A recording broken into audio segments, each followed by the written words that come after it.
Welcome, travellers. I am Jack Tar Lad, and welcome to another episode of Read and Roll, where I invite unsuspecting guests on to complete a challenge from one of the famous fighting fantasy choose-your-own-adventure game books.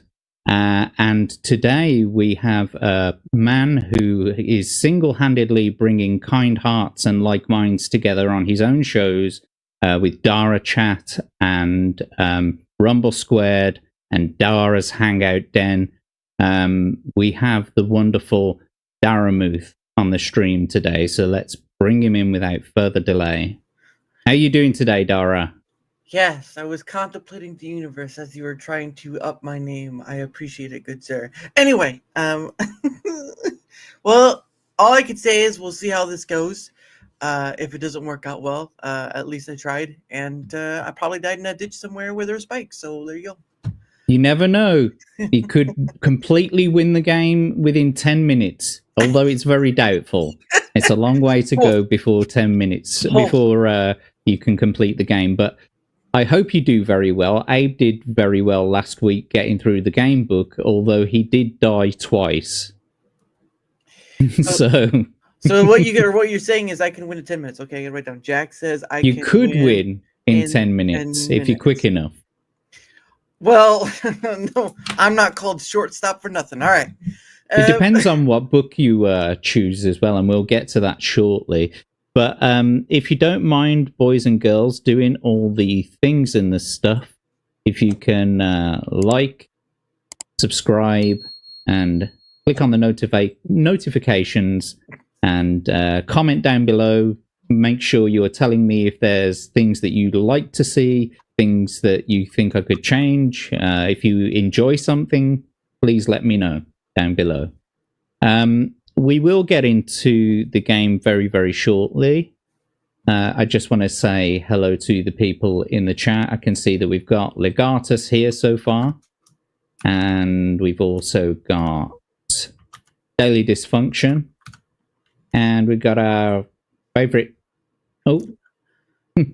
Daramouthe in the chat there as well. And I'm sure people will be turning up shortly. But first of all, we will transfer over to the game section. So there we go. Right, and today, the books that we have to choose from are the City of Thieves, the Vault of the Vampire, or the Caverns of the Snow Witch. Now, I did give Dara the blurb at the beginning of the show, or before we started, I should say. And I asked him to have a little bit of a think about which one he wanted to play. And so, have you chosen a book, Dara? I would like what's behind door number 1, please. Door number City 1. of Thieves? Yes, that is my final answer. Excellent. City of Thieves. What a wonderful book. It's one of my favorites, by the way. Oh, well. I try not to choose on random basis, but that was random. So there you go. Was it? Okay. So, City of Thieves. Terror stalks the night as Zanbar Bone and his bloodthirsty moondogs hold the prosperous town of Silverton to ransom. You are an adventurer, and the merchants of Silverton turn to you in their hour of need. Your mission takes you along dark, twisting streets where thieves, vagabonds, and creatures of the night lie in wait to trap the unwary traveller. And beyond lies the most fearsome adventure of them all, the tower stronghold of the infamous Zanbar Bone. So, are you ready to play? I'm about as ready as a cucumber. That can be taken many different ways, but don't read into it. All right. Well, I shall not. Well, I mean, you can read into what you're reading, but don't read. So, just to test, can you give us a double? Could you give us a roll on 2 d6 dice, please, just to test it out. Oh, and then there we go. There we go. They work. Lovely. Right then. So, as we go through the book, you'll sort of pick it up. Don't keep rolling it. I just pressed the dice. I didn't know it would do that. I just was pressing the dice. No, on screen, if you press the dice, it rolls it. I didn't know it did that. Okie dokie. Only roll it if I need you to. Anyway, so we will go through some of the rules as we go, because you've only got a short time, and so you'll have about an hour and a half of gameplay time before you actually need to be out of the studio, because Dara has his own show to get to tonight. So the other thing is as well, I'm experiencing speech jamming because I can hear myself. So please bear with me. Sometimes I get some of the reading a bit wrong, and I'm a bit repetitive sometimes just because I'm speech jamming. So I did pretty well last time. So we'll take it as it goes. Right. So yeah, like last time I went through quite a lot of the rules, but this time I'm going to take you through the rules as we kind of go. Okay. But since you've chosen City of Thieves, it's a pretty easy one to get used to. So first of all, we're going to have to determine your strengths and weaknesses. You have a sword and a backpack containing provisions. You have 10 provisions, and you can eat those provisions at any time to restore your... Well, I say at any time. When you're not in a battle, you can restore 4 stamina points every time you eat a provision. And your stamina will go down quite a lot as you battle. Your luck will go down as you use it, and we'll have to roll in a short while for your stamina, skill, and luck scores. At some points during battles, and I'll explain how the battles are done at the time, you will be able to use your luck. And that means that if the monster hits you, you can roll for luck, and if you are lucky, it reduces the damage that it does to you. Also, likewise, if you attack the enemy and you hit them, you can also use luck to double the damage that you do to them. Sometimes on some pages you will be able to escape, but it always tells you when you're able to escape. Sometimes it will ask you to fight more than one creature, and the rules are usually supplied, but most of the time you have to battle them one at a time. Right, so I will just show you. Actually, I've got a adventure sheet here. There it is.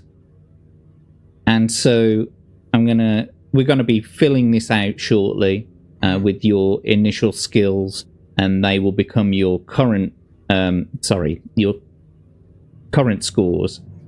But your scores, although they will change throughout the entirety of the game, they will never exceed your initial skill, stamina, or luck. However, there is one provision, is that you get a choice of one of 3 potions.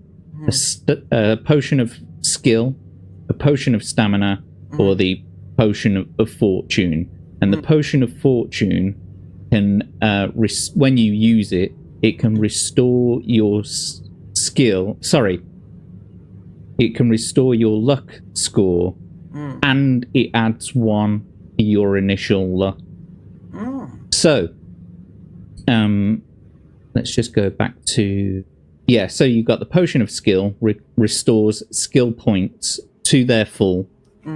Potion of strength restores stamina points, and potion of fortune restores luck points and adds 1 to initial luck. These potions may be taken at any time during your adventure, apart from when you're engaged in battle. Mm. But you can only use it once during the entirety of the adventure. Mm. Okay. So on the sheet, I'm going to put here, you've got a sword, backpack, And provisions. 10 provisions. Mm.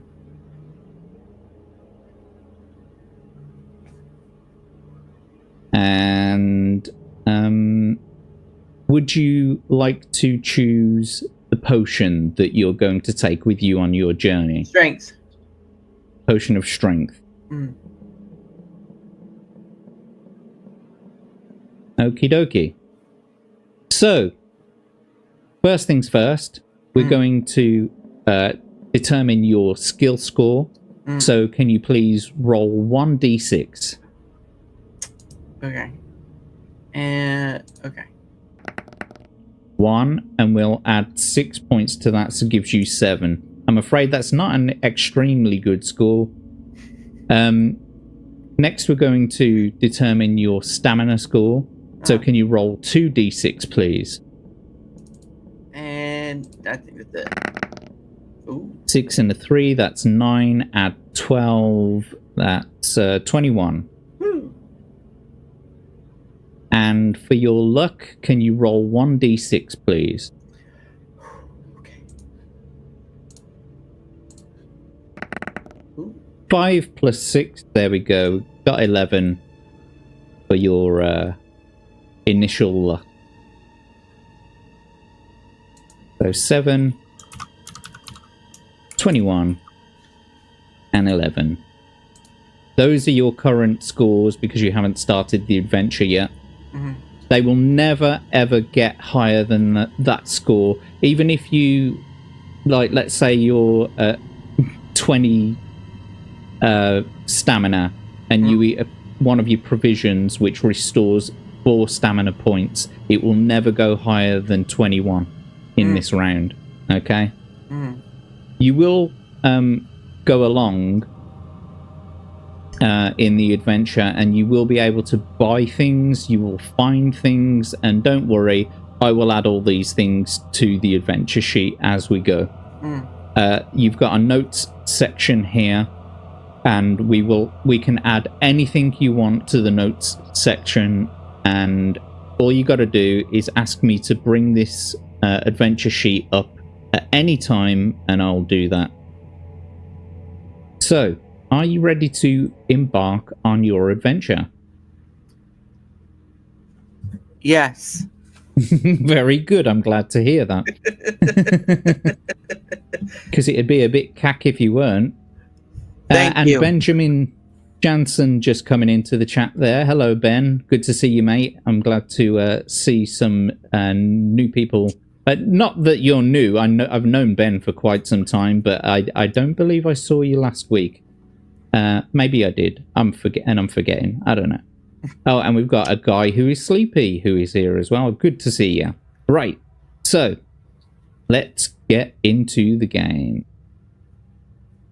Background. You are an adventurer in a world of monsters and magic, living by the quickness of wit and skill of your sword.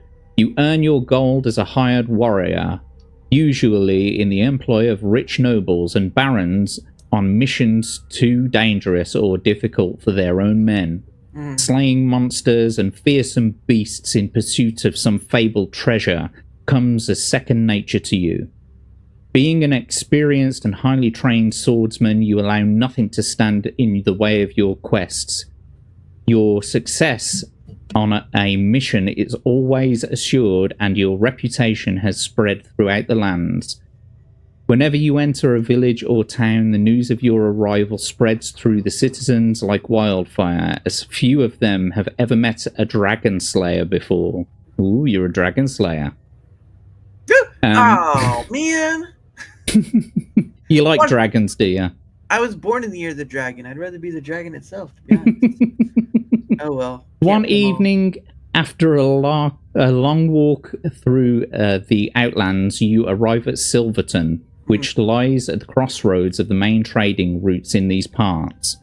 Great wooden wagons hauled by teams of oxen are often seen rumbling slowly through the town, laden with herbs, spices, silks, metalware, and exotic foods from far-off lands. Over the years, Silverton has prospered as a result of the rich merchants and traders stopping there en route to distant markets. Its wealth is quite apparent, and with ornate buildings and richly dressed people aplenty. But as you enter the town gate, something strikes you as not being quite right. The people look nervous and on edge. Then you notice that all the windows and buildings have great iron grills bolted over them, and the doors have been strengthened too. Although you prefer your own company to that of others, you decide to stay in Silverton for the night to find out who or what is troubling the people. As you walk down the main street, a single note from a bell rings out from a tall tower ahead. Then a man shouts almost desperately, "Nightfall! Nightfall! Everybody indoors!" You see people scurrying around with their anxious faces and looking surprised when they see you. Across the street, you see a tavern where the words, "The Old Toad," are painted on a signboard. As you enter the tavern, a whisper runs through the locals as they recognize you. Some put down their mugs and stare. You are somewhat surprised that none have come over to hear your tales of adventure. Walking over to the counter, you ask the old innkeeper for a room and a hot tub, but he ignores you and shuffles over to the great oak door, pushing 6 large iron bolts into place. Only then does he turn to you and say quietly, "That'll be 5 copper pieces for the room, and 1 more for the tub, in advance, if you please." You reach into the leather pouch on your belt and toss the coins onto the counter. He hands you the iron key, but at that very moment, there is a loud knocking at the door, followed by the shouting of a voice. "Open up! Open up! This is Owen Caroliff!" The old innkeeper shuffles over to the door and again slides open the bolts. Then a fat, balding man dressed in rich scarlet robes bursts into the tavern, looking around frantically. He sees you and walks quickly in your direction, huffing and puffing. He is a man certainly not used to haste. You notice great beads of sweat on his forehead in the pale candlelight of the room. As he nears you, he calls out urgently, "Stranger, I must speak with you. Please sit down. It's important that I speak with you."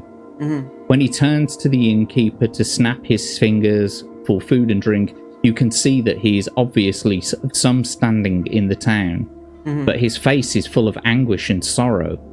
Being curious, you decide to hear what the man has to say.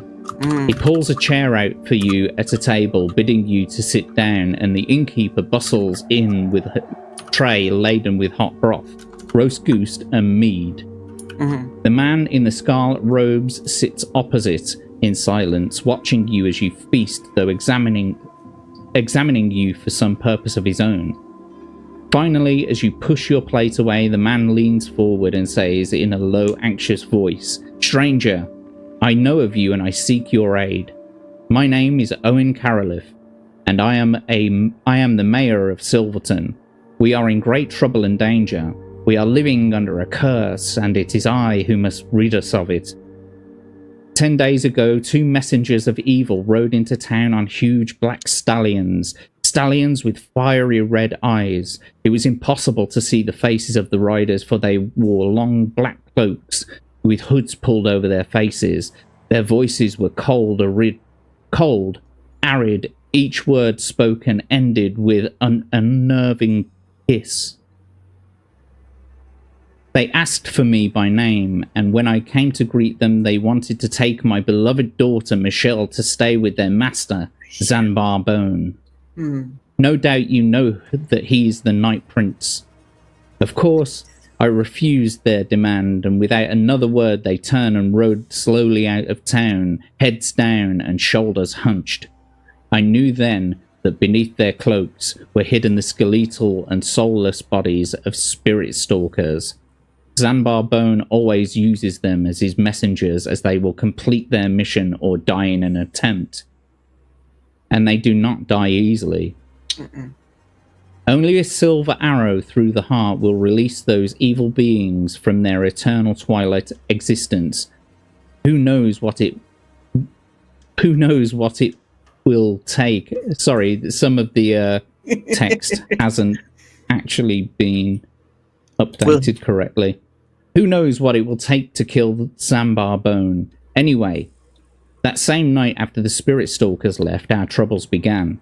The Night Prince was angry and determined to harm us. 6 moondogs came, each stronger than 4 men, with razor-sharp fangs. They stalked through the town, entering homes through open windows and killing the poor people inside. In the morning we counted 23 dead, so we barred our windows and bolted our doors. But each night the moondogs return, and we are unable to sleep, for fear that they might return and find a way into our homes. Some people are now talking of What's that? Self-winding. Yeah, no, but that doesn't make sense. Some people are now talking of self-winding to Zanbar Bone. Those whimpering traitors, I should have them flogged. But what good would that do? Hey, Jack, can I read it with you?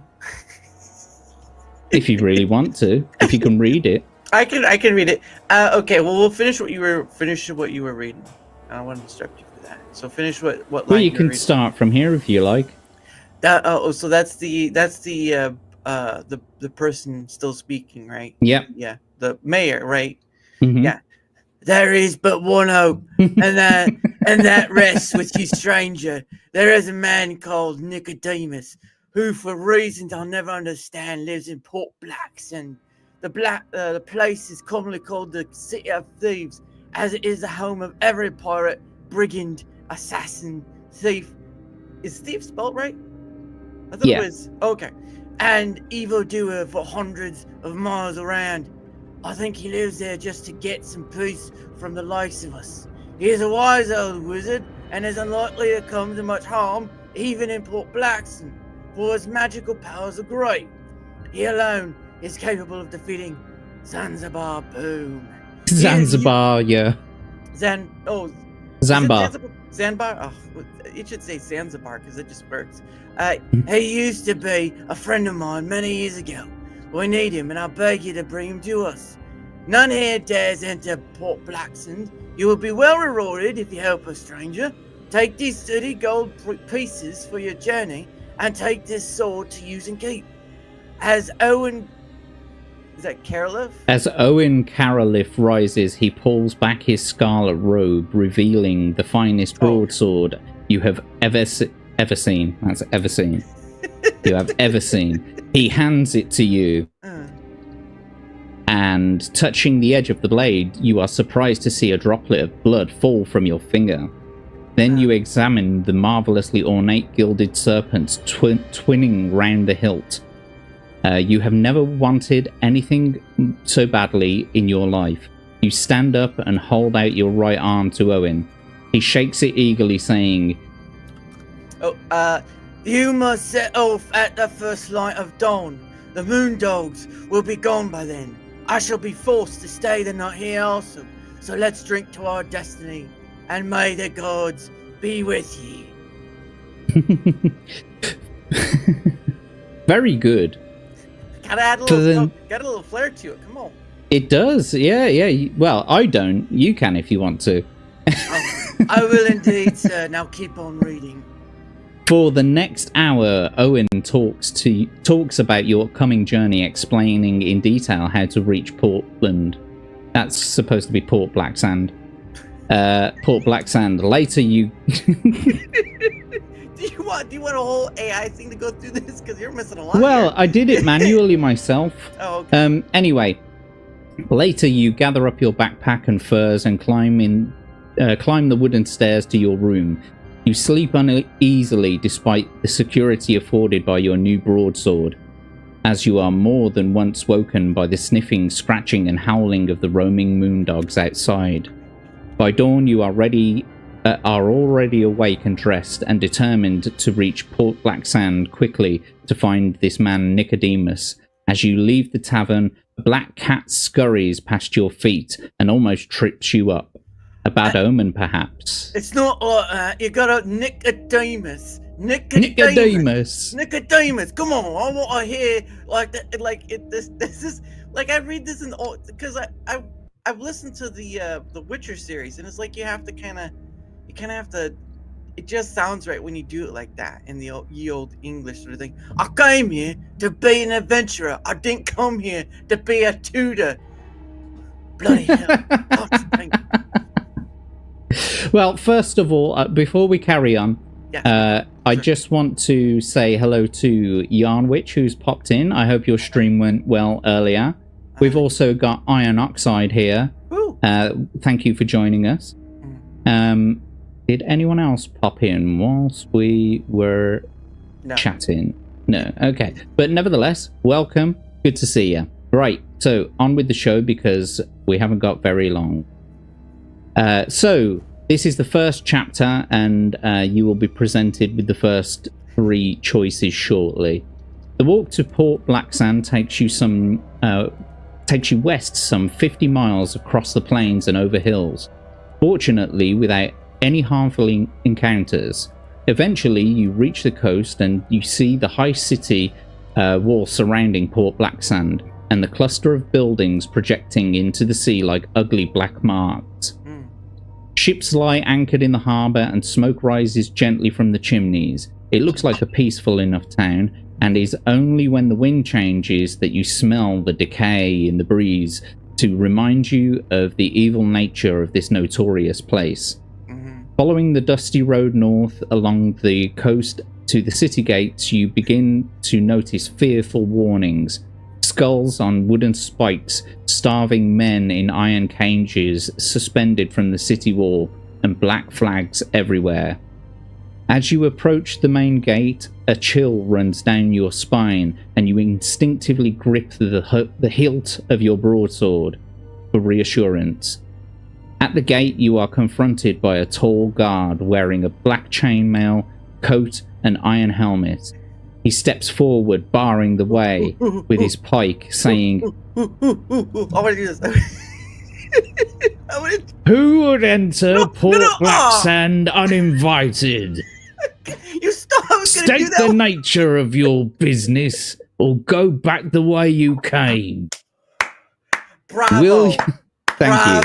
Bravo! Fine. I was gonna do like, who would enter Port Blacksand uninvited? State the nature of your business, or go back the way you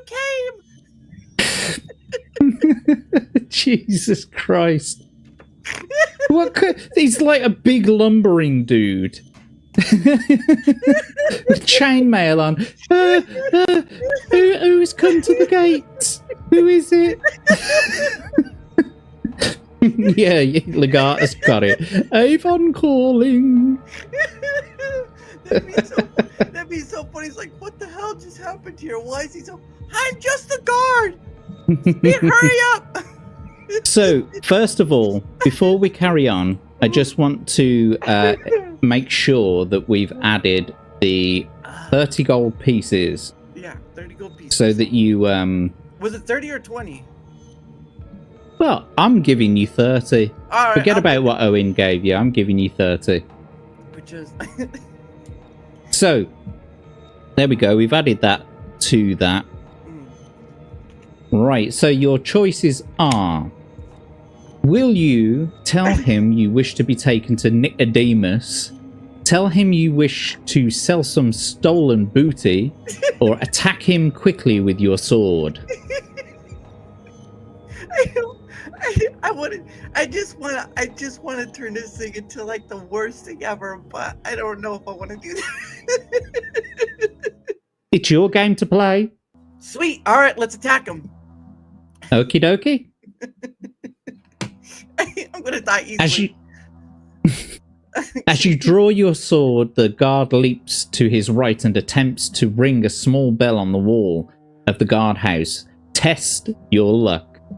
If you are lucky, he misses the bell, curses, and turns to fight you with his pike. If you are unlucky, he manages to grab the bell and rings it loudly before turning to fight you with his pike. Right, so... It's always someone with a pointy end. In rolls of luck, you have to roll 2d6, and if it is the same as or less than your current your current luck score, yes, then you are lucky. If it is greater than your current skill score, then you are unlucky. I mean, I think at the moment you're going to do pretty well, because if you roll 2d6, the highest you can get is 12. Yeah. So unless you roll 2 6s, you're going to be very lucky on this. All right, So roll 2d6, please. All right, rolling now. A 4 and a 5. Wonderful. You were lucky. Now, every time you test your luck, it reduces by 1 point. Oh. So you are now at 10. Boulder Dash. Yeah, so it makes it more difficult the more that you go on through the If you'd have picked up the potion of luck or the potion of fortune, you'd have been able to up your skill score by 1 more point, and that would have meant that you would have always been lucky. Dang. Well, here we go.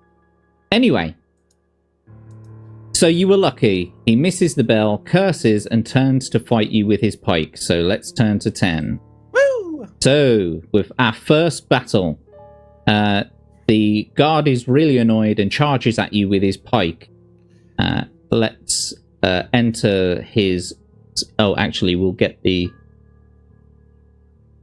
I'll be like, come on, Big Firkin up here. I'll be like, come on, big boy. Show me what you got. His skill is 8, and his stamina is 7. Yes. Right, so the order of things in a battle is, don't do it just yet, but first you roll for them, and then you roll for you. Right? And whoever's is highest, they are the one who strike the blow, and they can reduce. And then if you're blown, then your stamina is reduced. If they are blown, then their stamina is reduced by 2 points. The other thing is as well, you can test your luck during a battle to either strike more of a blow on them or lessen the blow on you. So roll for them first. Twice or once? If you can roll 2d6, please. All right, rolling. 5. Oh, not 54. 5 and a 6. And now if you can roll 2d6 for yourself, please. And roll. Ooh. A 5 and a 4. So they have struck you on this round because you have scored a 16 and they have scored a 19. Now, would you like to test your luck?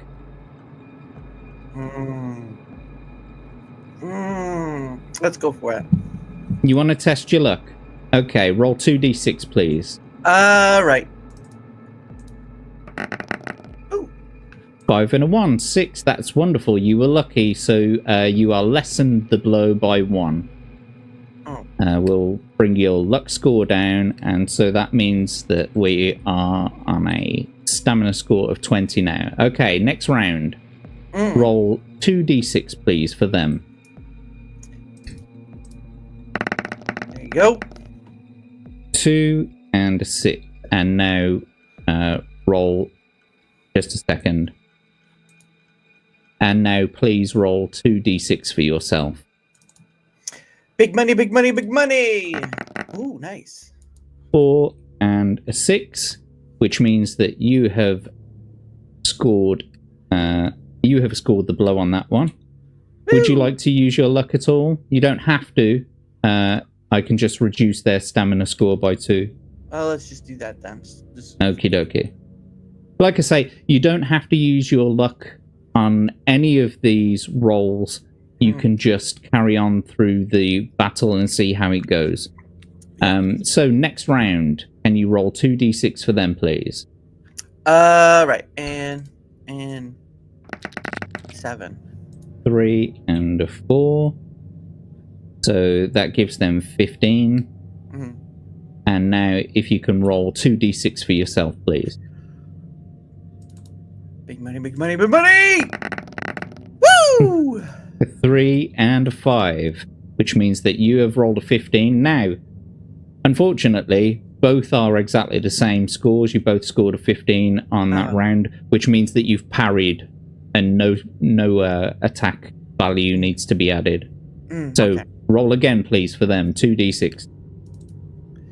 Boo! Boo! There we go. That is a foul roll, so please can you roll again?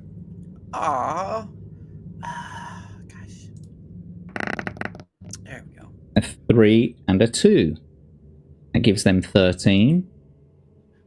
Now, if you can roll again for yourself, please. All right. Daddy needs a big pair of pants. Come on. Daddy needs a big pair of pants. Go, go, go! Woo! 2 5s. That's right. Which means that you score a 17 and you have scored the blow on this one. Now, would you like to try to test your luck and increase that? No luck. You don't want to do luck, okay. No. Okay, you've reduced their stamina score to 3. Next round, please, can you roll 2d6 for them? Boo! Boo! A 6 and a 1. They have 15. And now if you can do it again for yourself, please. Big money, big money! 2 3s. Gives them 15, you have 13. You can try to reduce the blow on you, if you like, by testing your luck. We'll leave it. Would you like to test your luck? No? Okay. No. So you've been reduced to 18. Okay, roll for them, please. And Shazam! 5. 4 and a 1. Which gives them 13. And now if you can roll for yourself, please. Shazam! Ha I don't know. What do you reckon, chat? Should I should I accept that? A 1 and a 6. I'm going to accept it. It says 7, so it says 6 and a 1 right here. Yeah. So you get a 14. They get 13. You've scored the blow. You've reduced their stamina to 1. Yes. So roll. You can either test your luck. No. And if you test your luck and you win. No. Then you will kill them instantly. No. Okay. Then roll for them, please. All right, here we go. 5. All right. 1 and a 4. They have 14. And now if you can roll for yourself, please.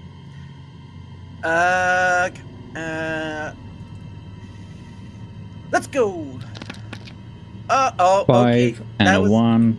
No, it's on 13. 5 and 6. It's 5 and 6 on my it's on a 5 and 6 on my end. So it's like on like the corner piece of the dice. Whatever it says on here, I saw a 5 and a 1. You can so whatever it says here. Well, I'll take it. So I'm afraid they struck a blow on you. Would you like to test your luck? No. Okie dokie. Roll for them, please.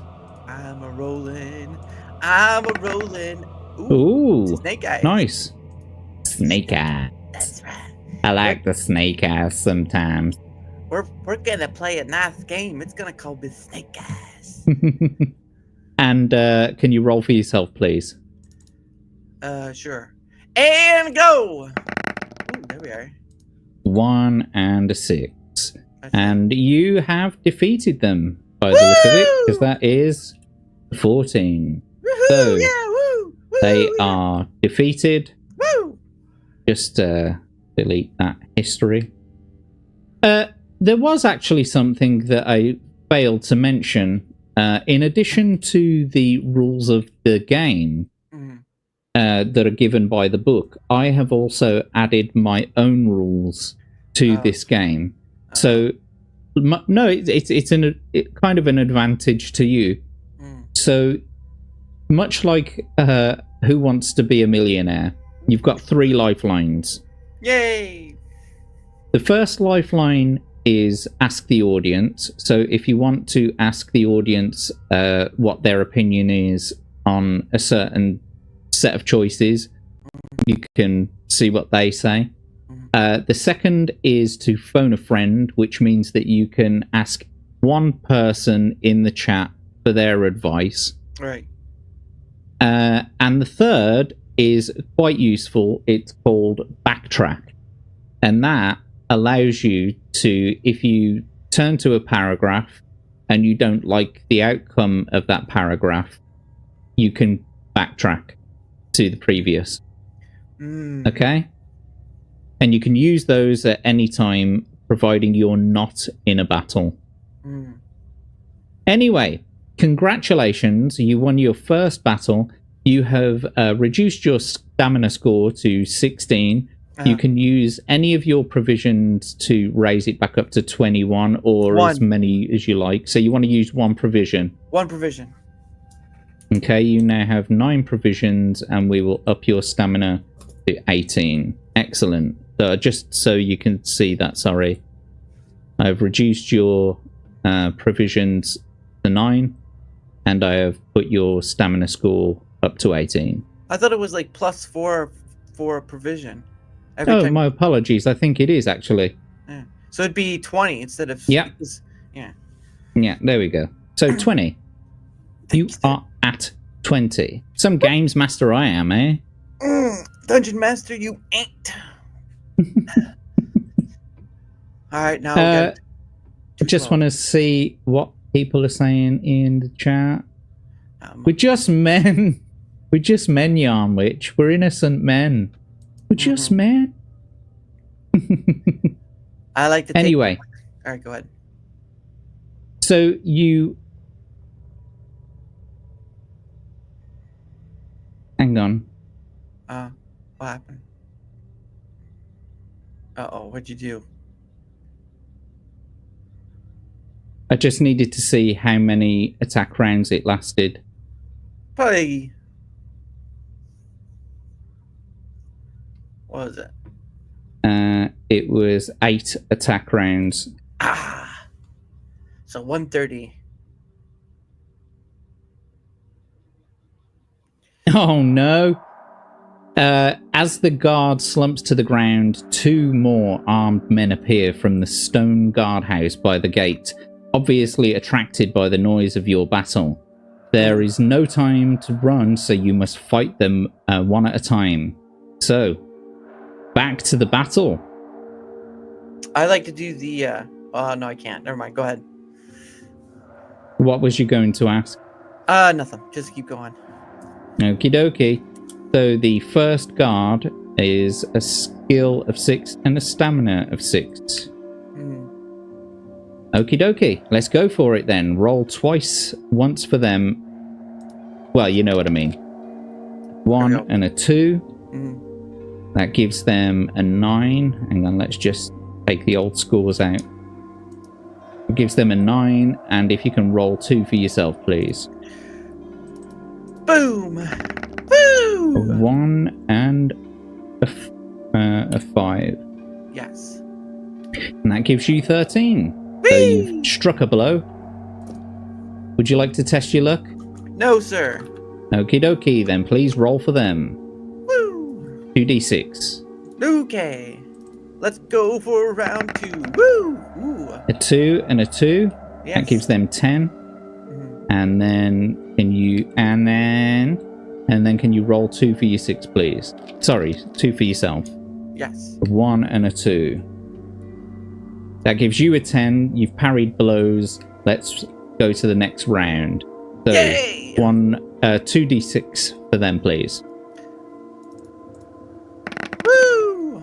4 and a 5. Daddy needs a new pair of armor. And roll 2d6 for yourself, please. I'm about to get some. Oh, never mind then. 5 and a 2. 14. Oh, unlucky. Do you want to test your luck? Sure, why not? Okay, 2d6, please. Got to be the same as or lower than 9, and you will reduce the blow. 6. Well done.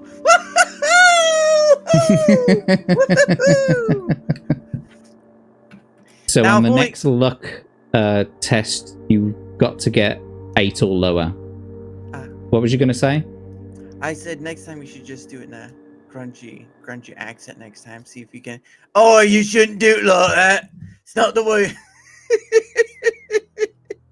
Okay, so roll 2d6 for them, please. Okay. My DM's gonna. There's 7. That gives them 13. Mm-hmm. And roll 2 for yourself, please. Gotcha. A 1 and a 2. That gives you a 10. That means they've struck a blow. Would you like to test your luck? No. Okay, you are down to 17 stamina. 2d6 for them, please. 5 and a 4. Wow, that's a good score for them. I'm either gonna 2 for you. Go on. I'm either gonna win this quick or lose this quick. Let's see which happens first. 2d6 for yourself, please.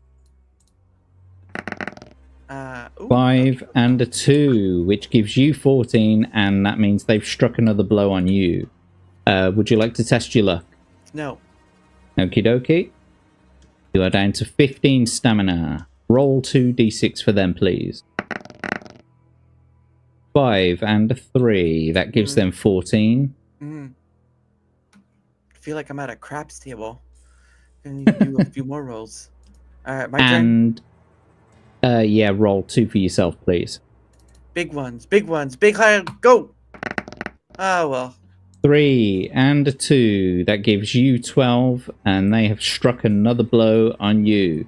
I don't know why the book says you're a good warrior, because these dudes are whooping your ass, and you haven't even fought the second one yet. Okay, would you like to test your luck? Just keep going. Okie dokie.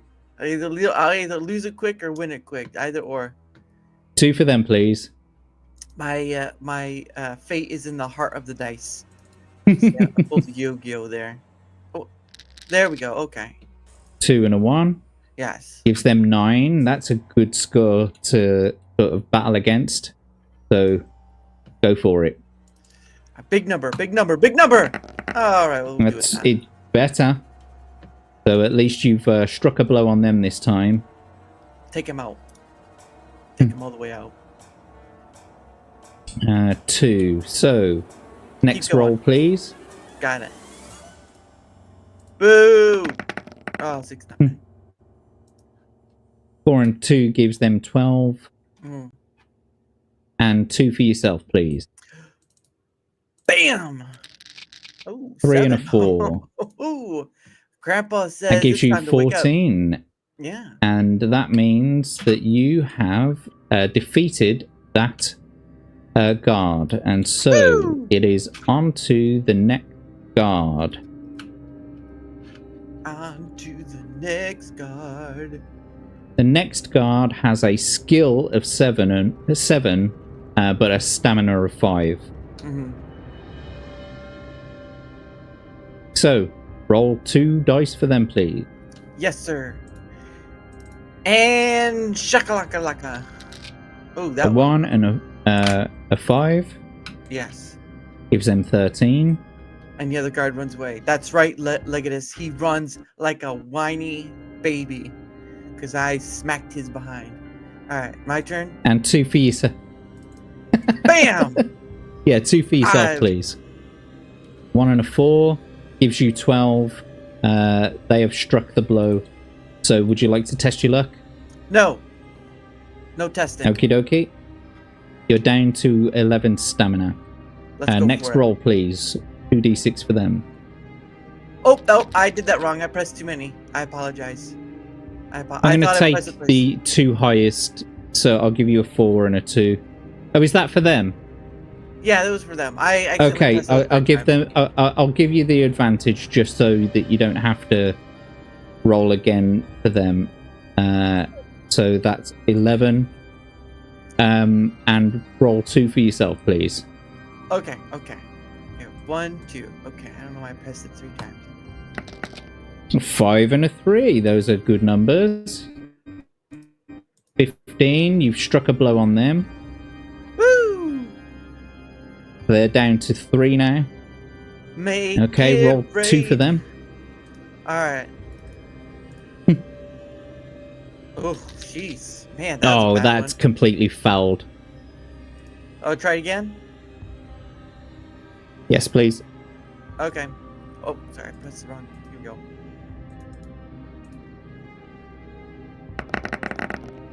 I'll take it as a 4 and a 2. Okay. Which means they've scored a 13. And if you can roll 2 for yourself, please. Woo! Oh, wow. 3 and a 3. Which means, unlucky, my friend. You have been blown by 1 skill point, I'm afraid. So do you want to test your luck or carry on? No. Carry on. You mean okay, you're down. You know what I mean. Yeah, you're getting a little too far ahead of yourself here. You're down to 9 stamina points. Yeah. And we're on to the next round. Can you please roll 2 for them? 1 and a 2. Woo! That gives them 10. And then roll 2 for yourself, please. Hold on. Woo! 3 and a 4. That gives you 14, which means that you've reduced their stamina to 1. One more blow on them. One more successful attack, as you would like me to say. So roll 2 for them, please. One more blow and they'll be down like a pirate. Better believe it. 3 and a 4. That gives them 14. Hopefully you'll get higher than a 14. I always do. Alright. My turn. For yourself, please. Well, that's 5 and a 2. That's 14, so you've parried. Let's continue the attack round. Unless, of course, you want to... No, you can't on a parry. No, carry on. My fate is in the dice. 6. 5 and a 1. Gives them 13. My turn. And 2 for yourself, please.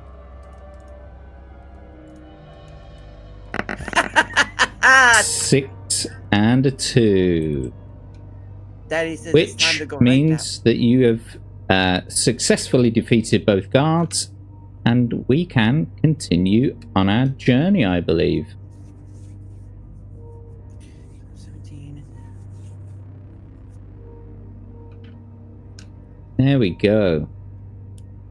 So, before we continue, would you like to use any of your provisions to bring up your stamina? 3 provisions. Yes. So that will bring your provisions to 6. 21. And you're bringing yourself back up to 21. Yes. Also, I gotta use the restroom, so I'll be right back. Okie dokie, that'll give me time to talk to the chat and see how they're doing.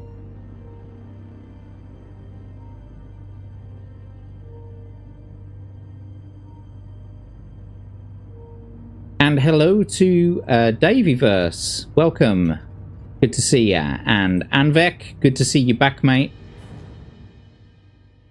Take any loot before you go. Yeah, well, if they dropped any, that is. Wow. Normally want to be blowing. Who doesn't? Hey, who doesn't? Yeah, unfortunately, that guard is not as cowardly as you might think. Wonder who else is here.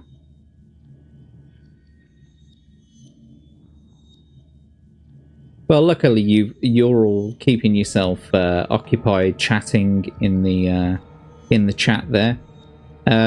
Unfortunately, Dara's only got another 40 minutes of gameplay. I'm not entirely sure he's going to get through to win the end of the book. But perhaps we can bring him back another time to play the game. Did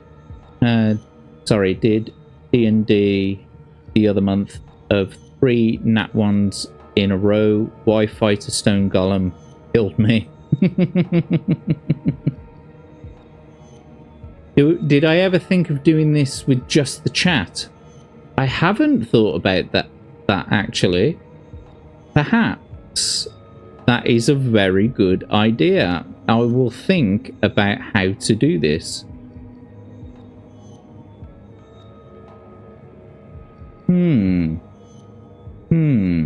You should, because then you can involve super chats or ransom to it. Why is my Well, I don't live stream to Rumble with this anyway at the moment because I'm using StreamYard and it's the free version. It's only allowing me to do one at a time. One stream location at a time. Maybe I should just stream to Rumble rather than YouTube, and then I could incorporate the Rumble rants from there. Davyverse has kind of hit the nail on the head. I can use polls, which is what I use for the ask the audience section. Yeah, Yanni, that is a very interesting idea for sure. And Guy, who's sleepy, says he would be here. Yeah, I'd be there too. I'd be there, mate. Finally, I finally get the old guard out of him for saying, I ain't coming back until I get paid that coin. You ain't getting it from me for free. We see you use polls too. Oh. Only on a weekend, mate. Only on a weekend. Anyway, let's carry on with your adventure, Dara, because you've only got about 40 minutes before you need to wrap up. Bam. So, you won. Turn to 74. Through the main gates, you see that the rubbish-filled streets of the port are narrow and cobbled. Old and decrepit buildings line them closely with their upper stories overhanging menacingly. You may go west down Key Street, head north along Market Street, or go east down Clock Street. Clock Street. Okie dokie, turn to 17. Walking along the narrow street, you see a man wearing tattered rags sitting in the gutter. His head rests on his hands and he is looking thoroughly miserable. Talk to him. If you wish to stop to talk to him, turn to 331. If you would rather continue walking east, turn to 161. Okay, so you want to talk to him? Yes. As you approach the man, he suddenly springs up and screams at the top of his voice. He produces a dagger from his ragged clothing and leaps at you, his wild eyes belonging to a man insane or possessed, and you must fight him. Woo! Let's go!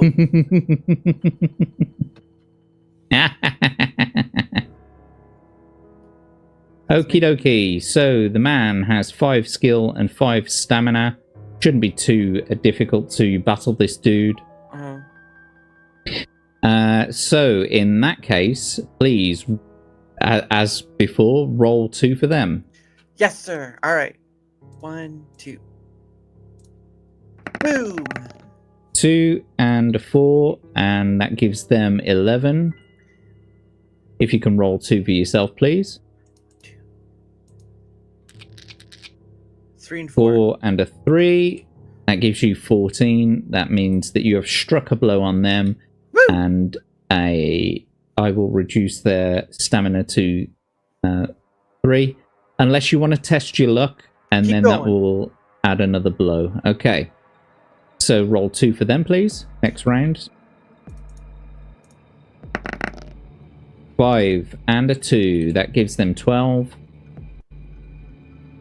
Now, what were you say the lifelines were again? And if you can roll 2 for yourself, please. The lifelines were Oh, sorry. You can ask the audience, phone a friend, or backtrack. I can But only you've do already this. started the battle now. Oh, well, let's keep going anyway. All right, so 2 for them, 2 for me, right? Yes, 2 for please. me. Okay. Well. A 1 and a 5. That gives you 13. That means you've struck another blow on them. Oh, nice. That reduces their stamina to 1. If you test your luck now, you'll kill them instantly. No, let's and you go. win, Let's sorry. Let's let the fate of the cards do the. I mean, dice. Fate of the dice do the talking. All right. So, are you wanting to test your luck or carry on with the next round? Carry it on. Okie dokie. 2 for them, please. Ooh. Oh, double 6s. That gives them 17. They're angry now. Their mama should be angry. That's for And sure. if you can roll 2 for yourself, please. All right, What did you say? There we go. 3. That gives you a 10, I'm afraid. So they've struck a blow on you. Yeah. You want to try to reduce it by testing your luck? No. Okie dokie. Then you are reduced to 19. I'm always reduced. 2 for them, please. All right, let's go. 7. Lucky 7. That's 12 for them. My turn. And 2 for yourself, please. Bam! Oh, snake eyes. Oh, snake eyes. That gives you 9. That means they've struck another blow. All right. And I will reduce your score to 17. And so roll 2 for them, please. Bam! 3 and a 4. That gives them 12. And you can roll 2 for yourself, please.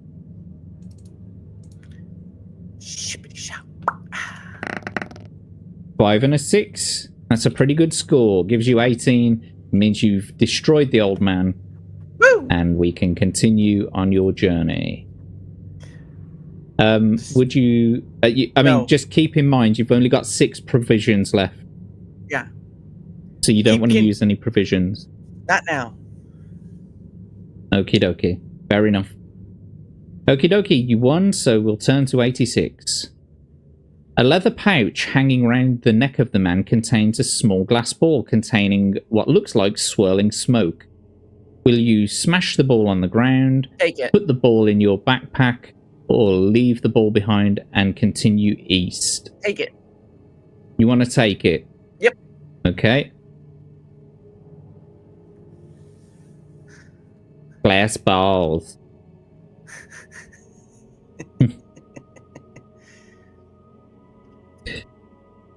Did it call it that, or was like a sapphire? Let's say like a sapphire or something. I'm calling it a glass ball. So there's that. Just call it a glass eye. What you will? A glass. See, they call it a glass ball. There you go. It's a glass ball. So you put the ball in your backpack. Yes. The smoke in the glass ball appears to vanish as you place it carefully in your backpack. Feeling uneasy about your new treasure, you set off east again. Woo! The street makes a sudden left turn and continues north as far as you can see. However, you notice that round the corner the houses are much bigger with doorways 4 meters high. On the left side of the street you see that a door to one of the houses is open. If you wish to enter the house, go inside. Turn to 2. Okay. You enter a large room with brown walls and a straw-covered floor. There is a musty smell hanging in the air which reminds you of dirty old cave trolls that live... You asked for a cave troll earlier. No, I did not. That live on the northern borders. In the middle of the room is a table made from half a barrel with some roughly made stools around it. The high archway leads through the room to the back of the house, from where you hear a low murmuring voice. If you want to walk through the archway, turn to 178. If you wish to leave the house, continue north, turn to 282. Archway. Okie dokie.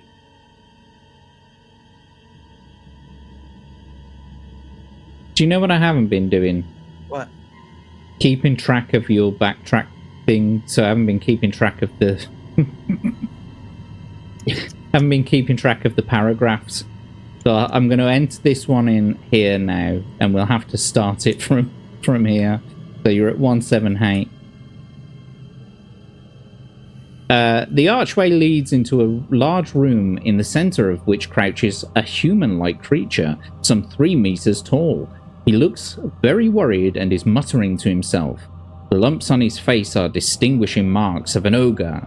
Will you attempt to speak with him, attack him with your sword, or leave the house and head north? Talk to him. Okie dokie. 264.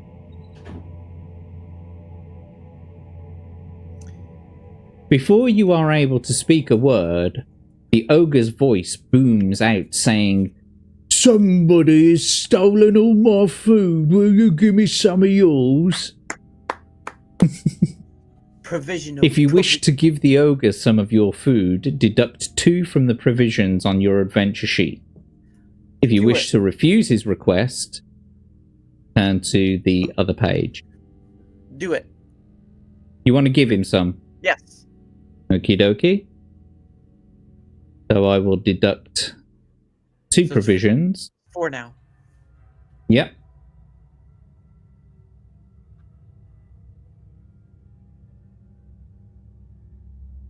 And we will turn to 121. Just want to make sure I'm updating the sheet, just in case. 90 cheeseburgers and freedom units. Well, thanks for that, Davey Verse. I don't know what that actually means now. What did he say? 90 cheeseburgers. And 3 meters is about 90 cheeseburgers in freedom units. Indeed. That's right. Crimson Shadow, pleasure to see you, mate. He's doing pretty well, you know. He's gotten through several battles. Bam! Okay, right, so the ogre gulps down the food in no time at all. Licking his lips, he turns to you and tells you to get out of his home. If you wish to obey the ungrateful ogre and leave... Leave. Okay, you don't want to teach him a lesson, no? Nope. Okay, 282. On the right-hand side of the street, you see a wooden barrel and a small boy sitting beside it on the stool. If you wish to talk to the boy... Talk to him. Okay. You wish to talk to the boy, yeah? Quick fire, let's go. Talk to him. Okay, the boy smiles and thrusts a mug into your hand. He tells you the barrel contains sparkling water which cures ills, wounds and diseases. To fill the mug costs 3 gold pieces. If you wish to drink the water, you can. If you would rather keep your gold and walk north, you can. So if I drink it, does that mean it takes my health back up to 21 or no? My stamina? Not necessarily. You need to kind of be told. So. But it says wounds, and that's part of the fighting part, isn't that? Yeah, but it's just, you know, his word. There's no saying that it cures everything. The barrel contains it could poison you and you could die instantly on the next page. Well, if it is what he claims, I could be poisoned. What? I could be poisoned? I don't know if you'd be poisoned or not. But that's the point. You've got to make a choice. You've either got to drink the water or keep your gold. Okay, here we go. Okay, so head would be drink it. Tails would be no. All right, Tails says no. Okie dokie. Keep your gold. The street makes a sharp turn to the left and continues west for some distance.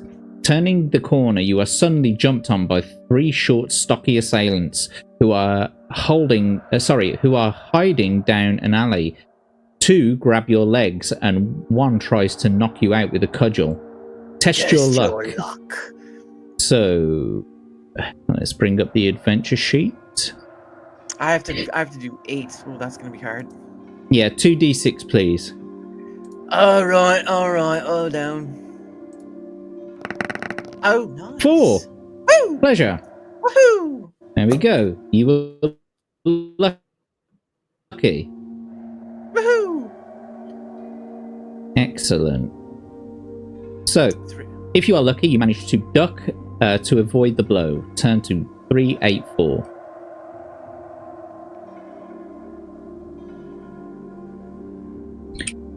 Right then.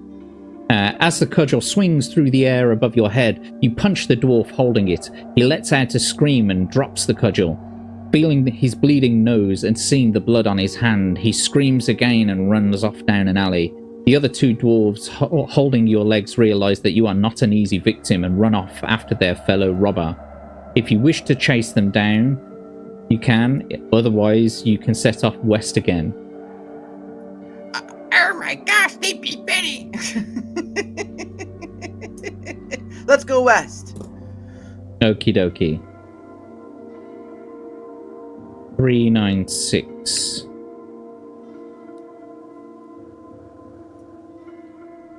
On the left side of the street is a flower shop. The window is filled with exotic and colourful flowers. If you wish to enter the shop, turn to 145. Pardon? Enter. Okie dokie.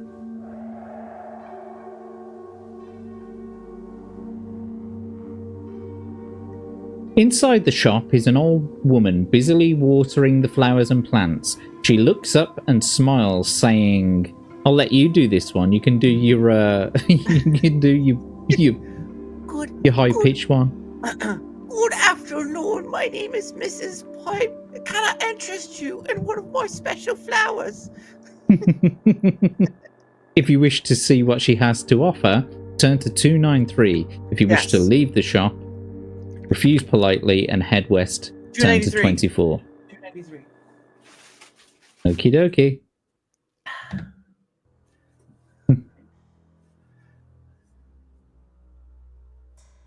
She explains that she has just picked up one of her golden flowers. There are 10 golden petals on the flower, and you are told that if dipped in dog's blood, each petal plucked and thrown on the ground will change into a gold piece.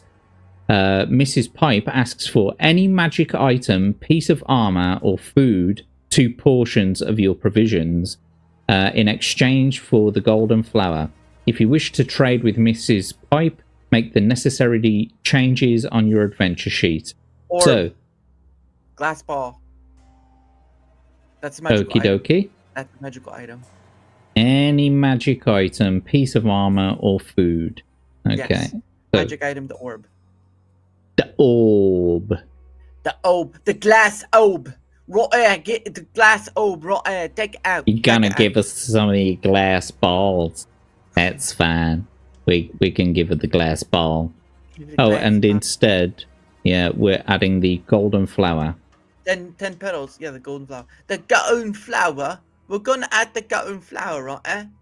I'm gonna add to the notes as well. Yeah. Gold flower. Dog's blood. Petals. Each petal 1 gold. Okay.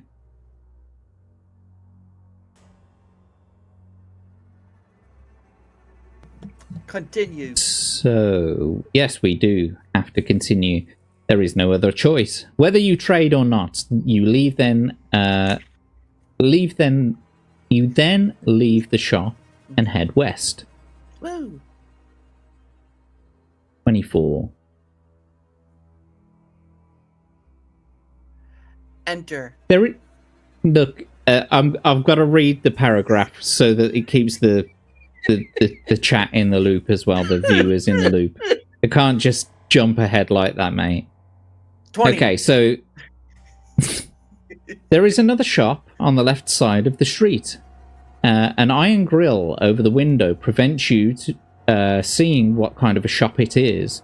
You try the handle of the door and it turns. If you wish to enter the shop, turn to 336. If you wish to continue west without looking at the shop, turn to 196. You already know my So answer. you want to enter. Yes. Okie dokie. 336. Once inside the shop, you realize why the windows are barred. It's a jeweler's shop. Standing behind the glass counter is a huge, bald-headed man with an eye patch covering his left eye. He gives you a welcoming smile, but the sight of his ugly mouth with its few black-stained teeth does not inspire confidence. A large battle axe hangs conveniently behind the man to deter any would-be robbers. On display are several ornate rings with inset diamonds, emeralds and rubies. The man asks whether you are buying or selling. Will you ask the price of the rings, offer to sell him gems if you have them, or attack him with your sword? 36. You want to go to 36? Yes. Ask the price.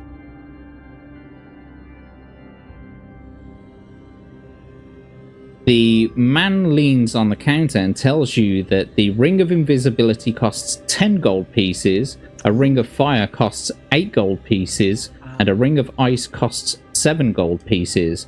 If you wish to buy one of these rings, make the necessary deduction on your adventure sheet, and then, add the ring. Which one's going to be the more useful one, though? Invisibility, fire, or ice? Fire and ice have uses, but so does invisibility, but fire allows you to attack, and... You don't have to just buy one. I can buy... I don't have to buy just one? I don't think so. Just because it says... Well, it does say if you wish to buy one of the rings. Should I take it at his word? Well, if you're allowing me to buy more than one, then I'll take invisibility and fire. Okay, I'm going to ask the chat. What do you reckon, chat? Do you reckon I should allow him to buy more than one? Let's see what the chat says. Should I allow Dara to buy more than one? Just say yes or no in the chat, rather than doing the poll. Might as well just say yes, because I'm going to get it. I'm going to get it. You're all going to let me have it. I'm going to get it. Give me the 2. Give me the 2. Give me the 2. I want the 2. Well, a guy who's sleepy is saying just the one. Because it does say buy one, doesn't it? Well, if it said that, though, but then you're like, well, should I take him at his word? You made that decision to allow the... I am the games master, so... Yeah. I can either allow it or not. You've only got 2 nays and 1 yay. Yeah, bit of a stalemate. So I think I'm the decider here. No, I'm going to take him at his word. You're going to only be allowed to buy one. So choose one if you wish. Head or tails? Tails is fire. Head is invisibility. Oh, we're getting invisibility. Okie dokie. That gives me 20 gold.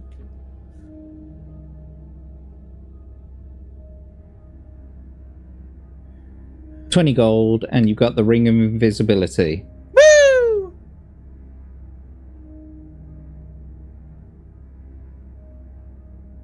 Okie dokie.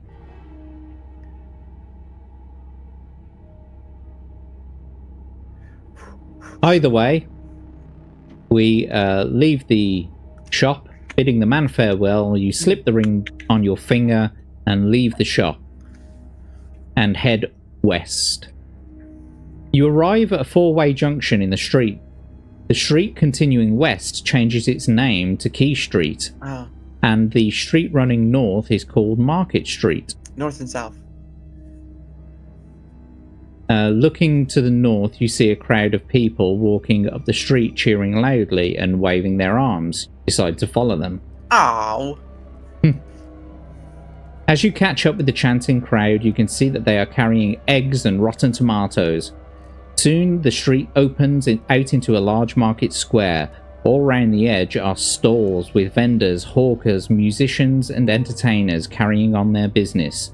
In the middle of the square is an elevated pillory. Above the noise of the crowd, a trumpet sounds, and the crowd start to pelt a man in the pillory with rotten food. An old woman is standing next to you and offers you to throw eggs. Not wishing to appear an outsider, you take the eggs and hurl them, but as you do, the old woman picks your pocket and without noticing, you lose 1 gold piece or any one item you have. Gold. That's what I have. Gold. So 1 gold piece. Yeah. Gives me 19 left. It sure do. 19 gold. There you go.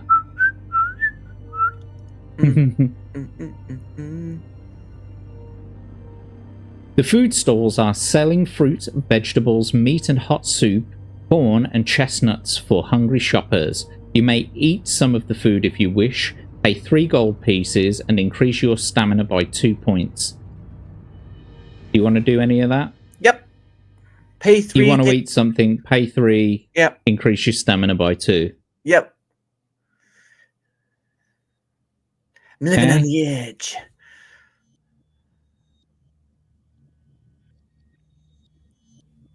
So you've got 16 gold left.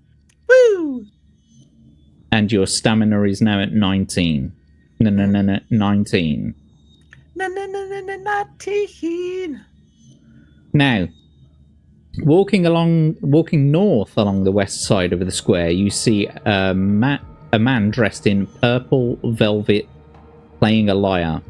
If you wish to stop and listen, turn to 3. Yes. If you would rather walk past, turn to 398. Turn to 3. I just need to update the adventure sheet with the current paragraph. If you wish to... so you want to stop and listen? Yes. Okay. The man stops playing and tells you that he can bring you good fortune for the sum of 3 gold pieces. He will sing you a song that will bring you luck. Let's do it. Okie dokie. If you wish, so that's 13 gold pieces. Yeah, that's right. So we'll just make the deduction on the sheet. And we will turn to 37. The man strums his lyre and sings a merry song all about your good fortune. He does have the power to make you lucky. Add 2 luck points and walk on to the next stall. Well, that was lucky, wasn't it? So we can add 2 more to your luck score. That brings you back to 9. Indeed it do. Indeed it do. I'm very lucky. That's what my mum used to say. She called me Mr. Luck. I just want to keep you aware you've got 10 minutes left and a very, very long way to go. 12 minutes. You said till 6:40. Well, you know what I mean. Yeah. A small circle of people is standing around a bare-chested man. He is enormous and his muscles are as hard as iron. He is asking the crowd for a volunteer to play catch with a cannonball. He states that whoever drops the cannonball must pay the other 5 gold pieces. If you wish to take him on at his game, turn to 378. If you would rather walk on, turn to 52. Walk on. Just keep walking. So we're at 52 now.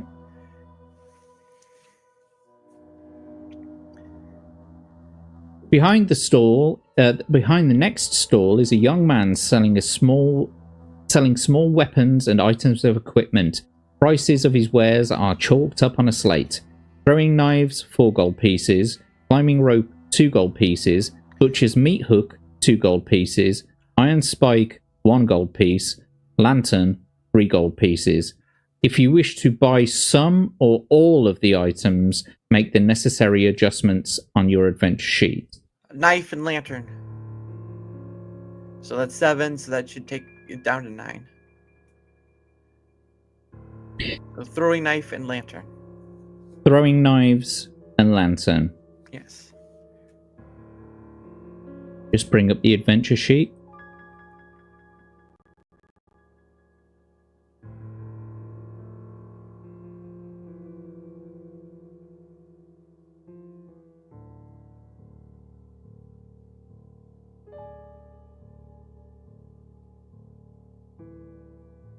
For 3. That is indeed 7. And so that brings you down to 6. Is that correct? No, from 13. Oh, so 13? Okay, yeah, it'd be 6. The total amount. Yeah. Okay. Just want to double check with you, that's all. Mm-hmm. Okie dokie. So we turn north and turn to 200. In the next stall area, there is a small, brightly coloured tent. Attached to it, a small sign which reads, Madame Star, Clairvoyant. You wish to go in? Or if you don't, give me the answer. Let's go in. Okay? Let's go in.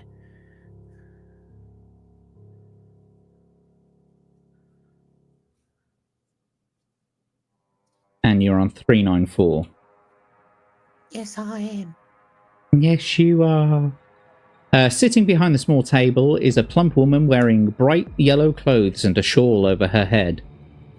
She smiles at you She smiles as you enter, bidding you to sit down. She tells you that a glimpse of the future will cost 2 gold pieces. If you wish to pay her for a prediction, turn to 368. If you would rather carry on unaided, leave the tent and head north. Pay it. Okie dokie. So that'll pay me down to 4.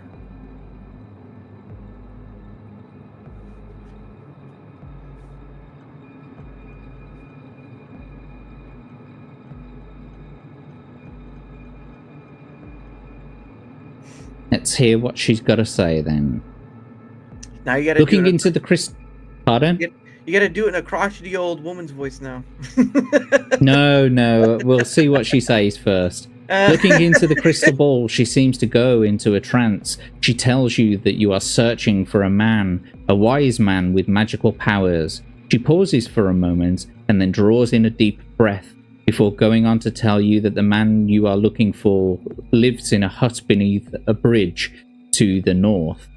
She warns you to be careful when approaching the man, for he does not welcome strangers. Then she looks at you, looks away from the crystal ball, and asks you to leave. Her face seems to be hiding something. Has she seen some dreadful fate awaiting you? Do you want to make any notes on your adventure sheet about what's going on here? What was it again? Yes, be careful. I think it's just what her prediction was, really. Well, the man you're looking for lives in a hut beneath a bridge. Yes. To the north. And she says, be careful.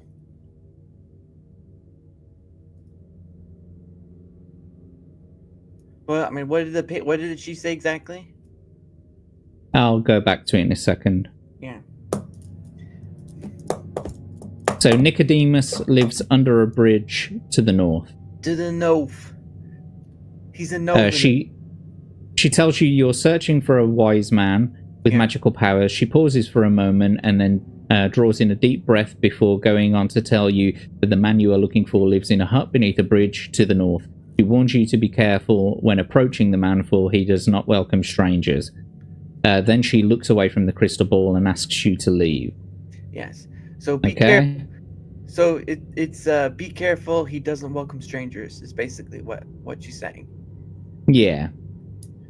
He's not welcome to strangers. He's not. So just want to make sure I've logged it. 117. At the end of the market, a street named Bridge Street runs north out of the square. You decide to walk down it in the hope of finding the elusive Nicodemus. It starts to rain, and the tumble-down houses huddled together on either side of the street look as if they need shelter themselves. Most have their windows boarded up and are empty. The door flaps noisily in the wind. The door to one flaps noisily in the wind. Do you wish to take refuge in the derelict house until the rain stops, or would you rather press on ahead? Take refuge. Take refuge. So turn to 188.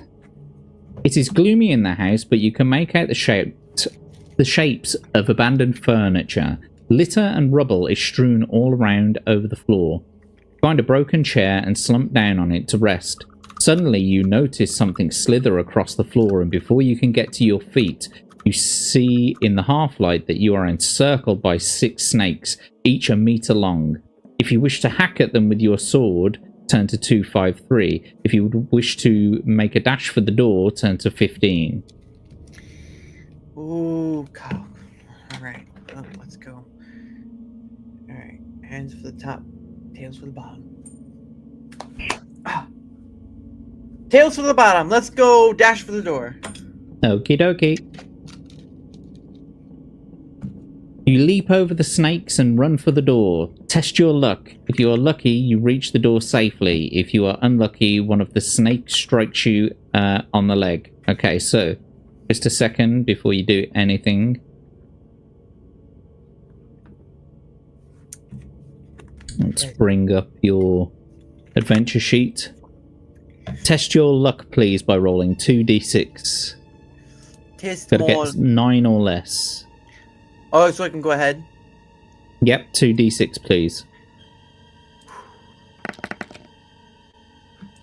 You get a 12. You are unlucky.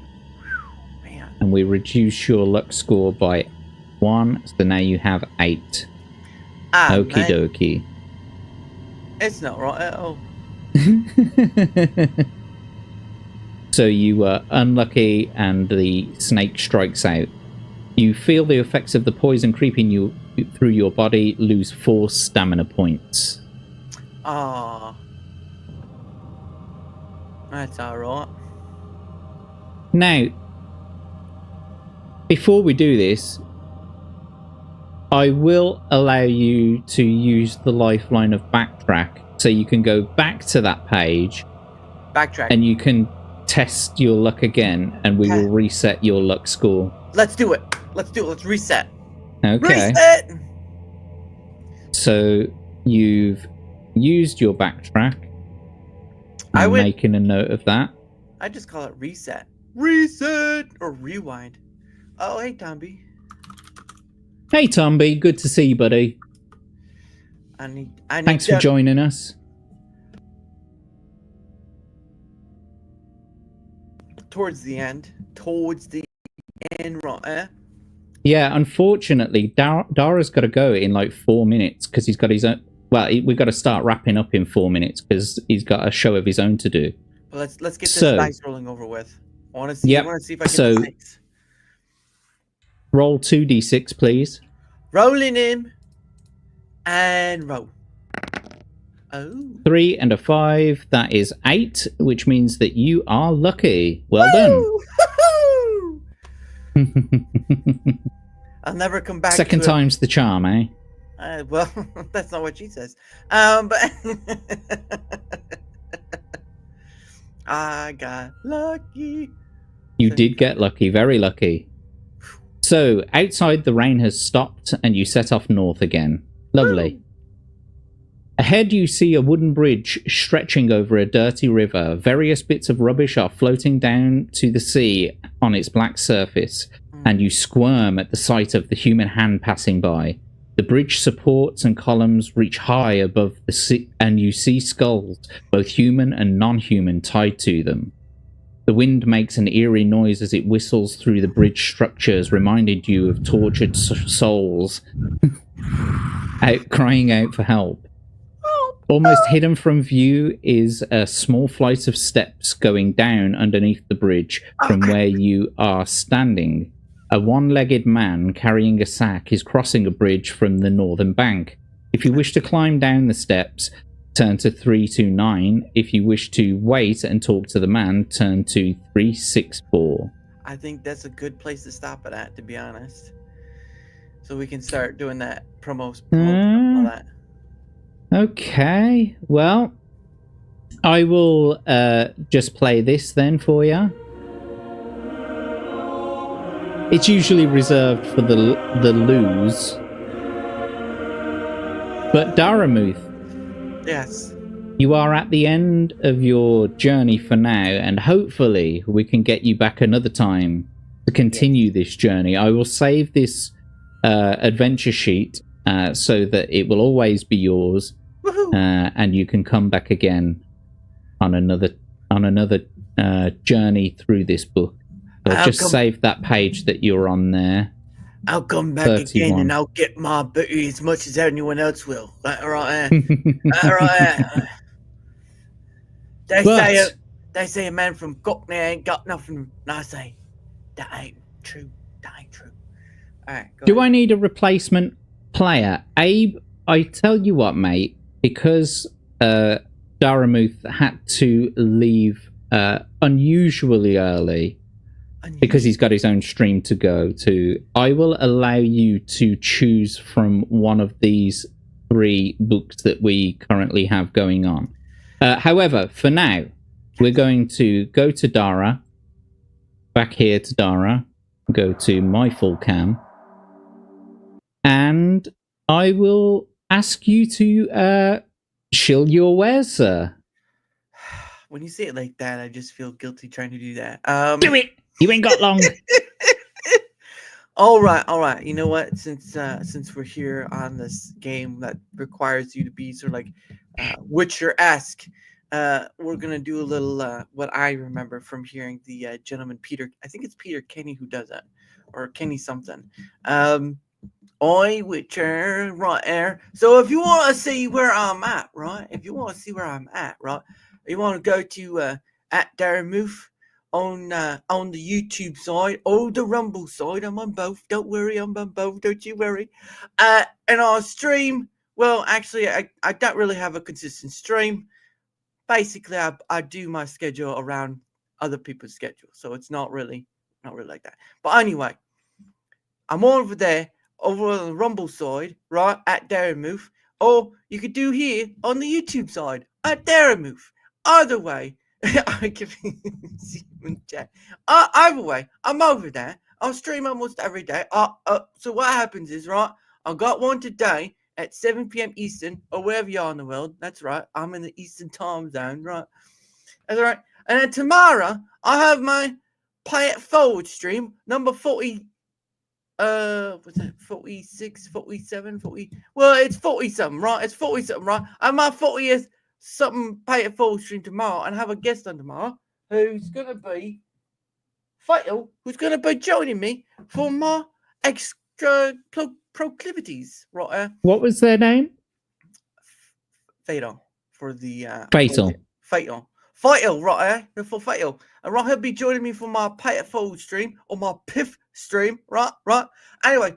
And that, of course, I have my thing this Saturday, which is my Rumble Squared, which is me trying to do ground floor level data taking, which I don't know if that's the best way to describe it, to be honest. But anyway, it's my ground floor level data collection, right? Like you go to church, you put a pence in, it's like that's your collection right there. So I'll collect the feedback, right, of people who use Rumble or viewers or creators or whatever it is, and I'll just take the feedback, and I'll finally have 7 different people on with me on Saturday at 7 p.m. Eastern. What? Why is it? No, Abe. I'm sorry. You don't get to call that. You don't get to call that.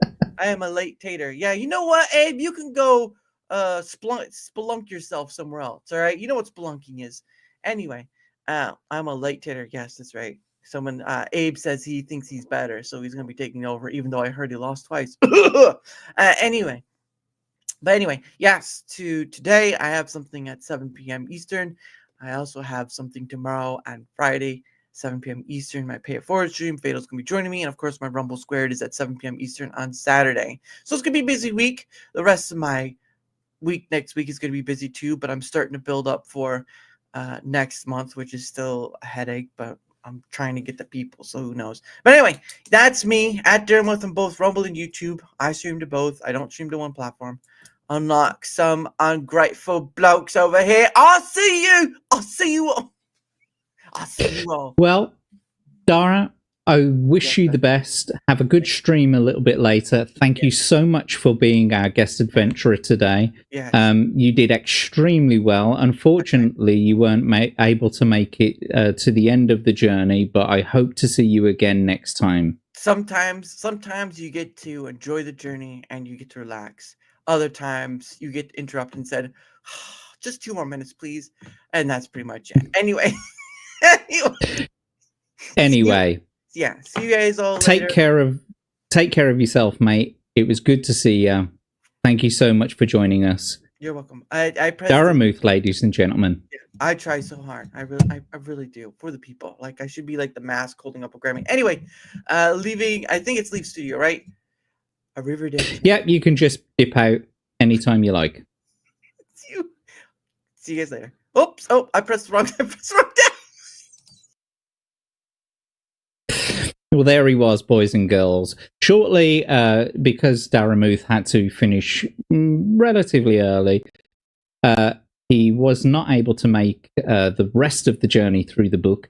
So we're going to, as he's offered quite nicely, to be a guest adventurer, we will call in Abe shortly. So I'm just going to send him the link to the studio on Twitter. So if you're listening, Abey Baby, or no, I'll send it to you on Discord.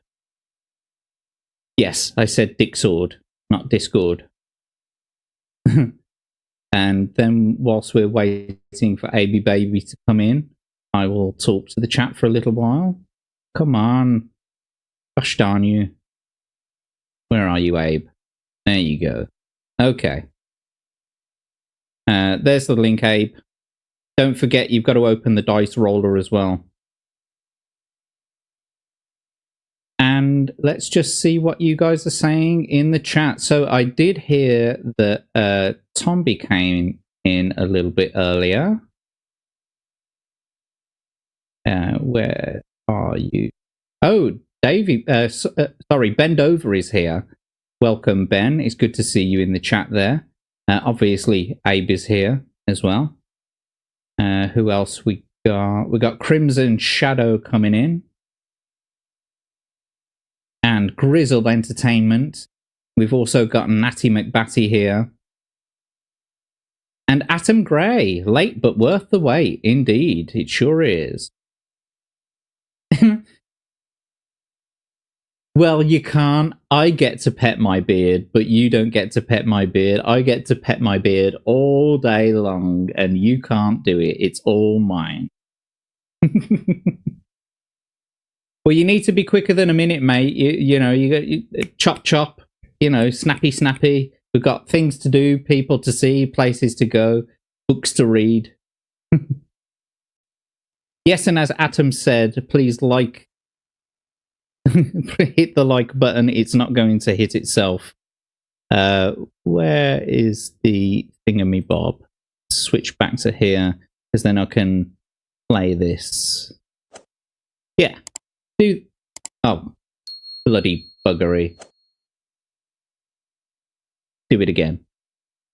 Do the things and the stuff. Subscribe, hit the notification, get a thumb, shove it right up on in there, and yeah, 2 fingers of olive oil. You know the drill. The same as last week, folks. I'm listening to myself in my headphones, and it's like 500 milliseconds ahead. So I'm speech jamming myself at the moment. Do we know who the next week's adventurer is? Yes, absolutely.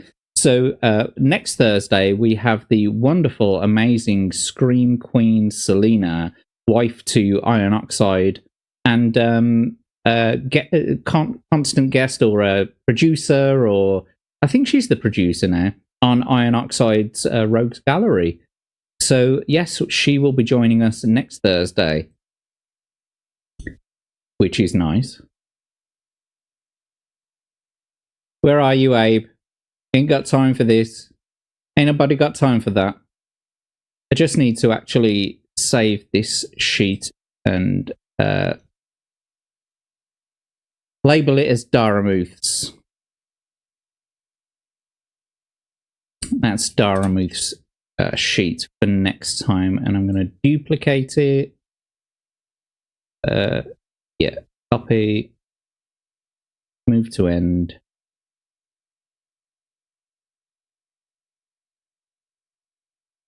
Why did it not do anything?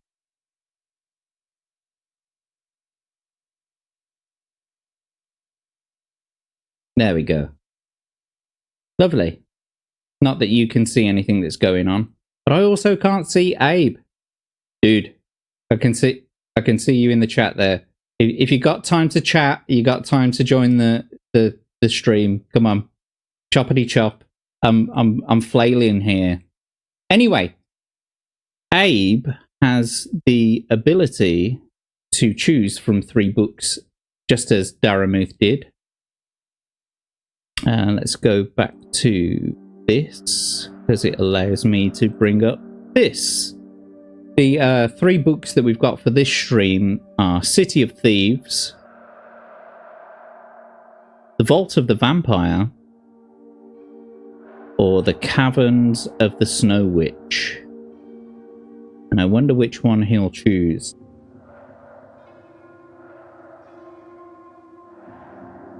I'll just go through the blurb for each of them.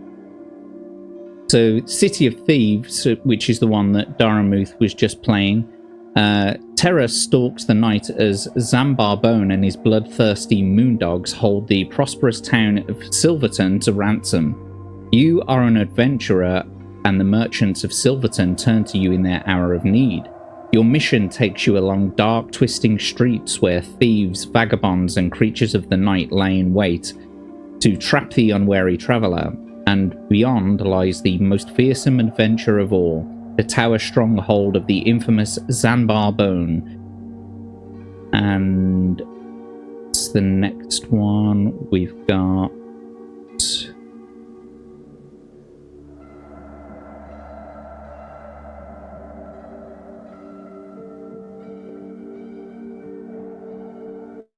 Caverns of the Snow Witch. Deep within the crystal caves of the Icefinger Mountains, the dreaded Snow Witch of Alanzia is using her dark powers to bring on a new ice age and thereby hold the world under her dominion. You know nothing of this until a brave trapper dies in your arms, having fallen victim to the terrible creature you are hunting, and lays the burden of his mission on your shoulders. But time is running out, and you must take up the challenge without delay. Many dangers lie ahead, and your success is by no means certain. Powerful adversaries are ranged against you, and your only choice is to kill or be killed. And for the Vault of the Vampire,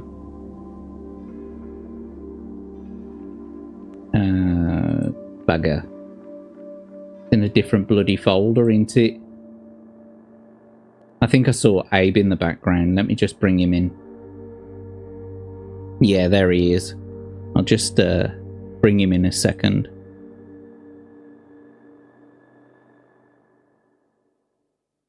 There we are. Hello. Hello, Abe. How you doing, mate? Still breathing, can't complain. Well, I wonder how well you're going to do in this round. We'll see. Which do you think out of these 3 would you like to choose? Would you like to start from the beginning of City of Thieves, which is the one that Daramouthe was just playing? No, based on the snarky comments that Crimson Shadow left, I'm going to go for something completely different. I'm going to go for the Caverns. Okay, the Caverns of the Snow Witch. Lovely. Yeah. So lovely. Cold. The Caverns of the Snow Witch. Yeah, Into the Cold. And this is a new edition, this is. So I recently did the formatting and the, bookmark linking in Microsoft Word for this one. So I guess we better kind of get into it. Let's give it a go. I'm sounding all right, by the way. No, you sound awful, mate. Oh, no.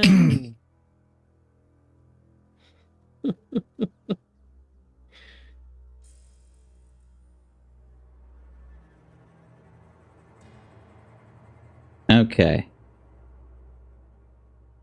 Right, so the usual rules apply as they did last time, apart from This time you don't have a fear score. Oh, good. Yeah. So it's kind of the same rules as last time. Testing luck, battles against monsters, all that kind of stuff. Although this time you have some provisions. So you've got like a sword, a backpack, and you've got 10 provisions. It's basically food. Yeah. You can use any of your provisions when you're not in a battle, and it will restore 4 stamina points. Okay, that's pretty standard RPG kind of stuff, really, isn't it? Yeah. Cool. What else? Let's think about this. The potions as rules well. of battle are the same. We've got a roll for your skill, stamina, and luck. Yep. And I think... Oh, yes. So with this adventure and with the one that Dara was just playing, you get to choose from one of 3 potions. The potion of skill, the potion of strength, and the potion of luck, or the potion of fortune. If you choose the potion of skill, it may be used at any time during the adventure apart from in a battle, and it will completely restore all of your skill to its initial skill. If you lose any, that is, of course. The strength potion restores your stamina to full, and the luck potion, or the fortune potion, restores your luck to its initial luck value, but it also increases it by 1 point. Oh, is that incremental? No, you can only use it once per adventure. So you can only get 1 additional point. You will only get 1 additional point, and you can use it at any time during the adventure apart from in a battle. There it is, look. Okay.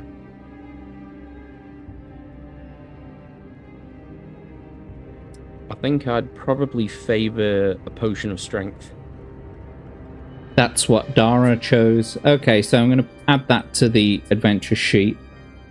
Pot of strength.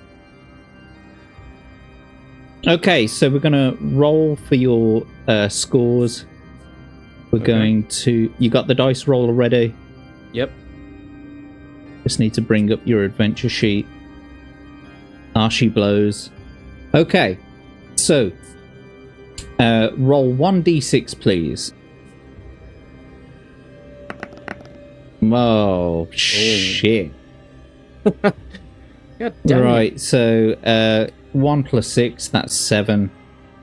Can you roll 2d6 for your stamina, please? Okie doke.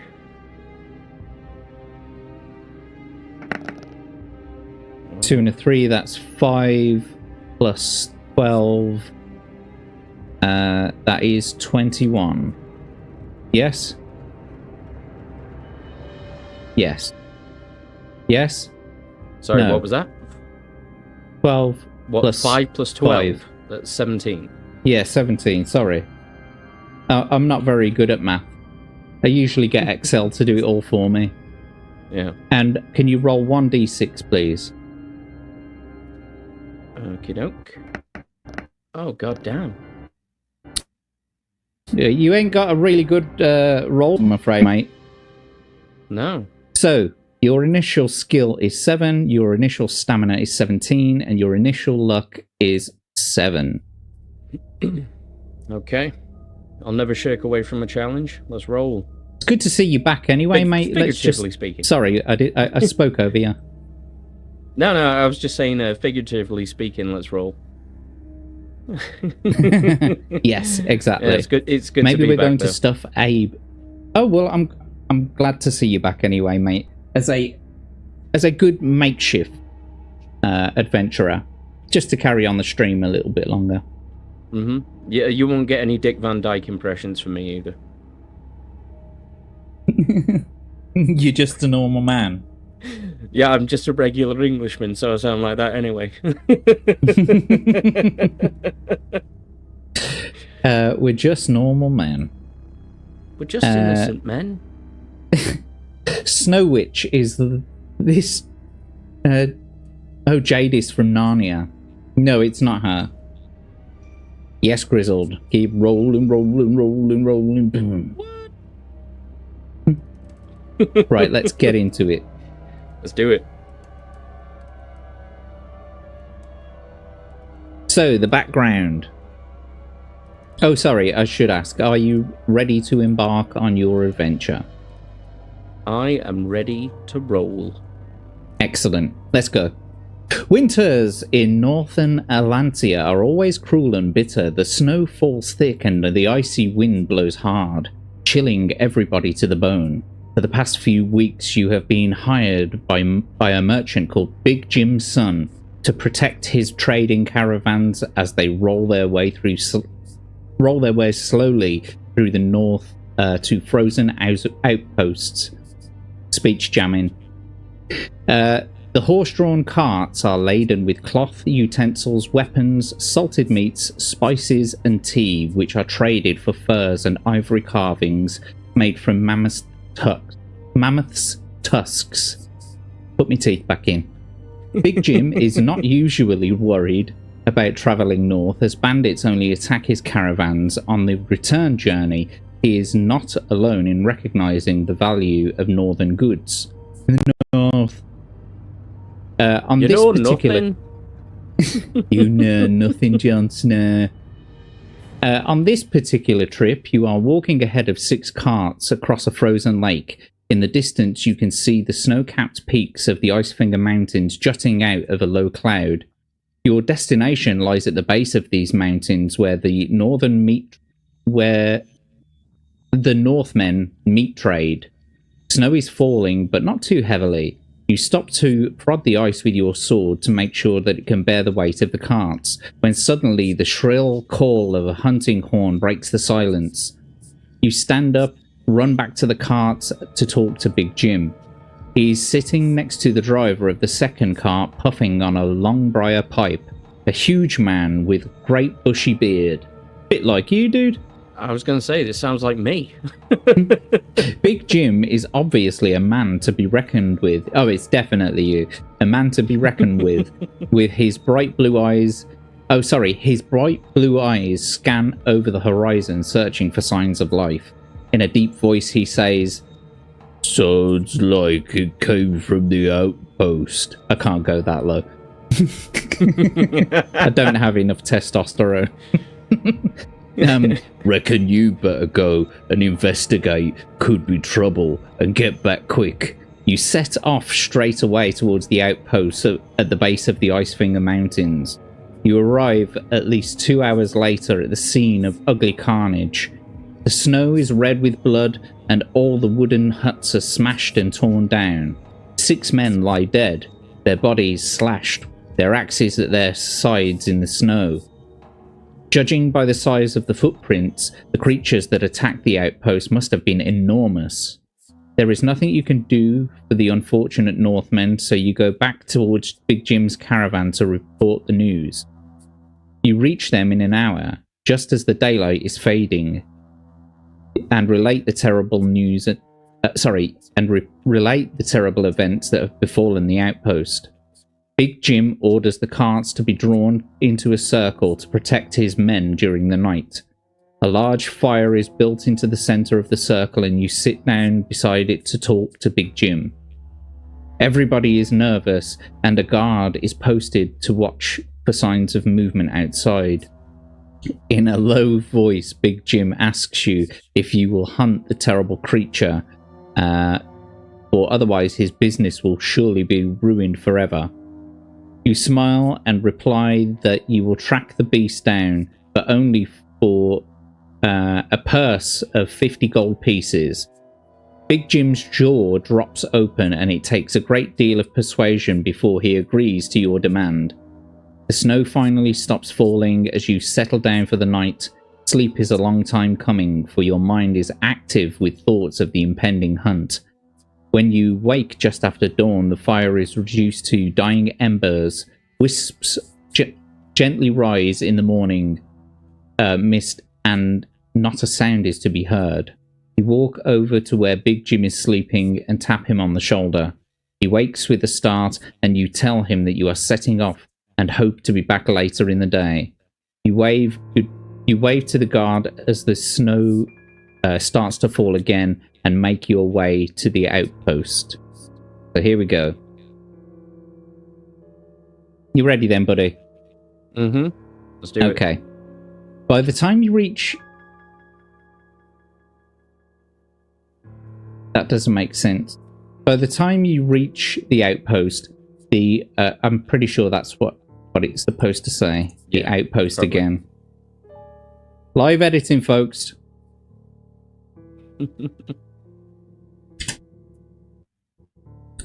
By the time you reach the outpost again, the bodies are blanketed with snow, and the beast's footprints are covered. The visible... The abominable killer beast. The snow on the mountainside is soft, and you sink up to your knees as you climb slowly up. You find yourself at the edge of a crevasse, which is spanned by an ice bridge. If you wish to cross the crevasse, you can do by the ice bridge. If you would rather walk around the crevasse, turn to 310. So first of all, I'm just going to look at your adventure sheet, and you can ask for this as before at any time. It's 50 gold pieces, wasn't it? Yep. So there we go. I've just added that to the adventure sheet. Right, so you want to cross the crevasse by the ice bridge or walk around the crevasse? I'm going to walk around it. Okie dokie. Oh, and don't forget, you've also got your lifelines. Aye. So if you want to ask the audience, if you want to phone a friend, or if you want to backtrack, you can. Yeah, okay. Providing you're not in a battle. Okay, so we're walking around the crevasse. Oh, Christ. Yeah. Straight away. As you walk along the edge of the crevasse, the wind starts to howl, blowing flurries of snow in your face. You put your head down and stride into the wind. A dark shape suddenly looms out the curtain of snow. A huge, hairy mammoth stands before you, its long tusks curving out threateningly. Trumpeting loudly, it lumbers towards you to attack. So, we've got a battle. Like, literally seconds into the adventure, we've got a battle to get through. So, as with last time, and this is a pretty hefty dude, 10 stamina and 10 skill. So, as with last time, all you've got to do is roll 2d6 for them first, and then roll 2d6 for yourself. So, start with those, please. Okay. 2 and a 3. That gives them 15. You need to roll really high, I'm afraid. So roll 2 for yourself.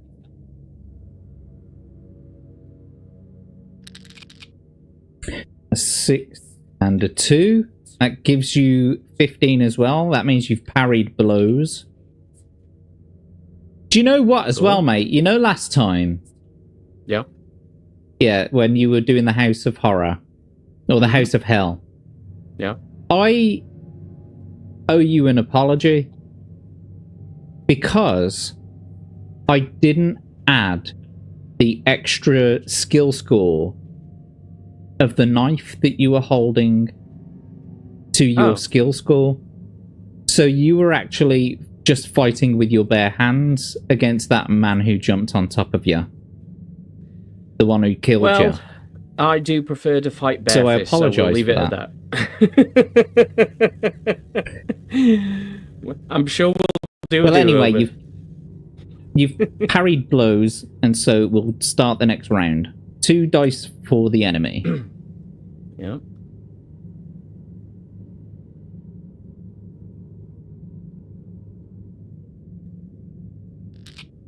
There we go. A 4 and a 2. That gives them 16. And 2 for yourself, please.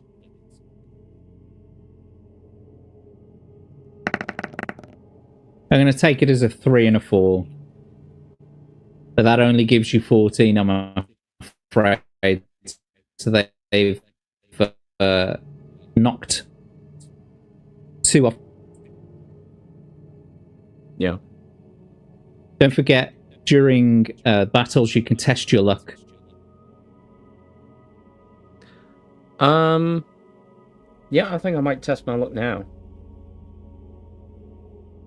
Okay, so if you win, I will only reduce it by 1 rather than the 2. So test your luck. You've got to roll 2d6, and if you get 7 or less, then you are lucky. Otherwise, you are unlucky. Okay. Oh, damn it. So I'm afraid you were unlucky, and that means that you have to have 3 deducted instead of the usual 2. Okay. So you're down to 14 instead. Okay, roll Okay. 2d6 for the enemy. Okay. I mean, in all fairness, you know, it is a mammoth. It is a mammoth. Oh, sugar plums. You got to beat 21, mate. So roll 2d6 for yourself. 3 and a 6. I just don't think that's going to cut it because that's 16. One thing that I did forget was to bring your luck score down by 1. So if you want to test your luck again, you can do. Otherwise, roll for the next round. Let's roll for the next round. Okay, 2d6 for the enemy. Okay. 2 and a 5. That gives them 17. And 2d6 for yourself, please. Good. It's better. 6 Nice. and a 5. That gives you 18. That means you've struck a blow. And we'll reduce their stamina to 8. You can test your luck if you want to. And it will reduce their score by another 1. Or it will actually... If you're unlucky, then it will actually add 1 back. Nah, let's just go to the next roll. Okie dokie. 2d6 then, please. Okay. A 1 and a 4. Not bad. Not bad. That gives them 15. And Nice. 2 for yourself, please. A 1 and a 2, which gives you a 10, I'm afraid. God damn it. And so we reduce it down to 12. You want to test your luck? No. Let's just go again. Okay, Next you round. continue the round. 2 for the enemy. Okie doke.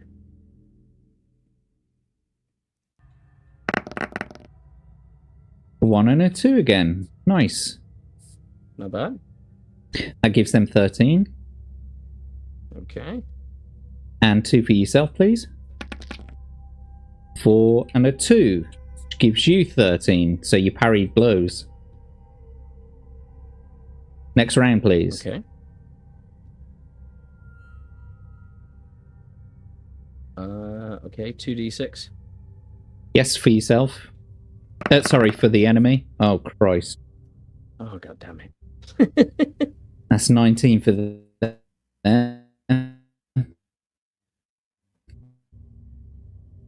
And now for yourself. Oh.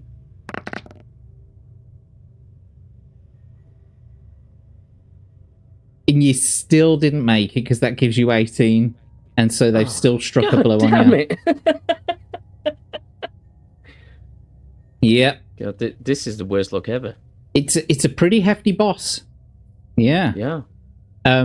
So we can test your luck if you like, but or we can carry on. No, we'll carry on. Okie dokie, 2d6 for the enemy. 2 and a 6. That gives them 18.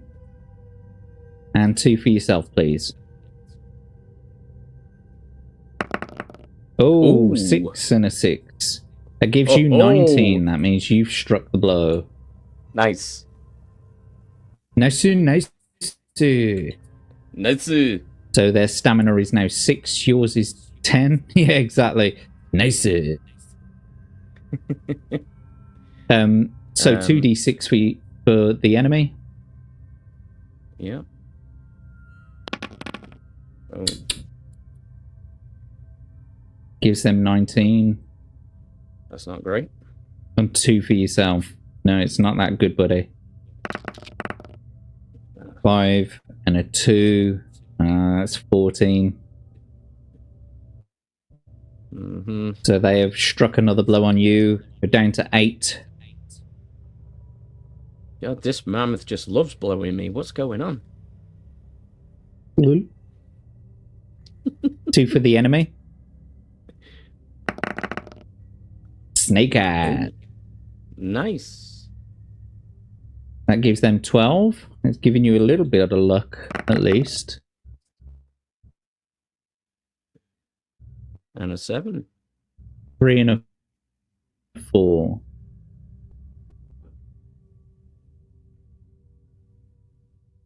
And they are reduced to 4 stamina now. Roll 2 for the enemy, please. Unless you want to test your luck. No. Gives them 15. And roll 2 for yourself, please. I'm going to take it as a 2 and a 3. Gives you 12, I'm afraid. 2 and a 3? That is 1 and a 3. I'm giving you 2 and a 3. It's even showing on the counter as 4. I'm still giving you 2 and a 3. Oh, you so, but even complete still, set of it's bastards. still not enough, mate. All right, carry on. Okie dokie. Roll the dice again. That's another 5. 4 and a 1. Gives them 15. And for yourself. Ugh. Yeah. 1 and a 2. Gives you 10. Hey, they're blowing you again, mate. I know. You're down to 4 love stamina. Okay. You are equal on stamina now. So, roll.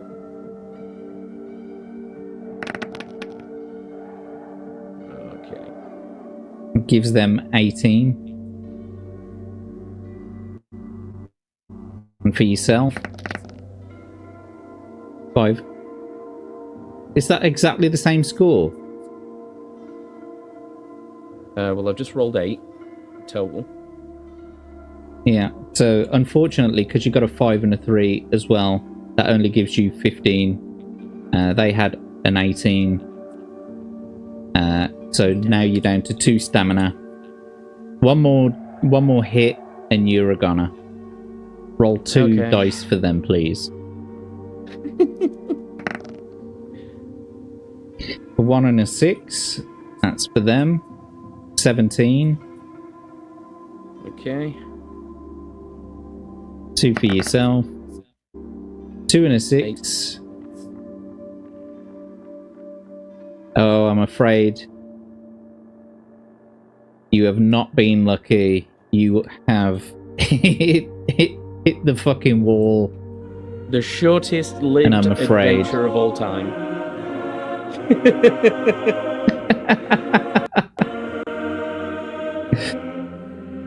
Oh, good gosh.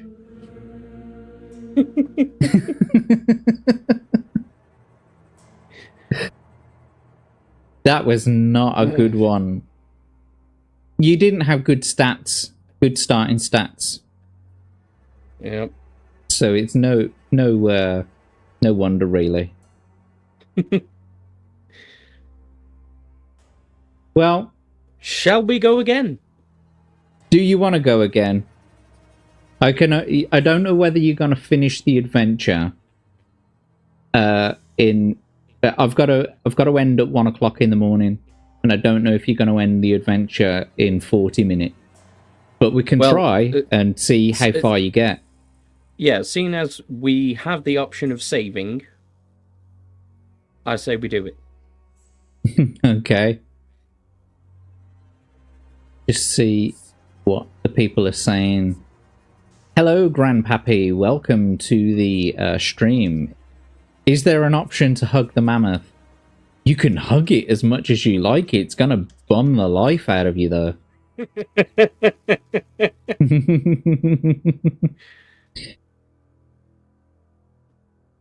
A return to Abe likes it bear. No, I like it mammoth. There's a difference. Indeed. Right, we'll start again. We'll keep all these in the equipment debris. Okay. Let's get rid of these scores. And hopefully you'll roll some better initial stats this time. Yeah. So go for it, my friend. Roll 1d6 for your initial skill. 5. Not Much bad. better. So 5 plus 6, that's 11. That's much better. Yeah. It puts you on equal standing at least against that mammoth. Well, that's something. 2d6 for your stamina, please. Yep. 6 and a 2, that's 8. You got 20. Lovely, because we add 12 Not to bad. that score. That Not gives you bad. 20. And then 1d6, please, for your luck. 3 plus mid. 6 and 9. Still better It's overall. better. Yeah. Yeah.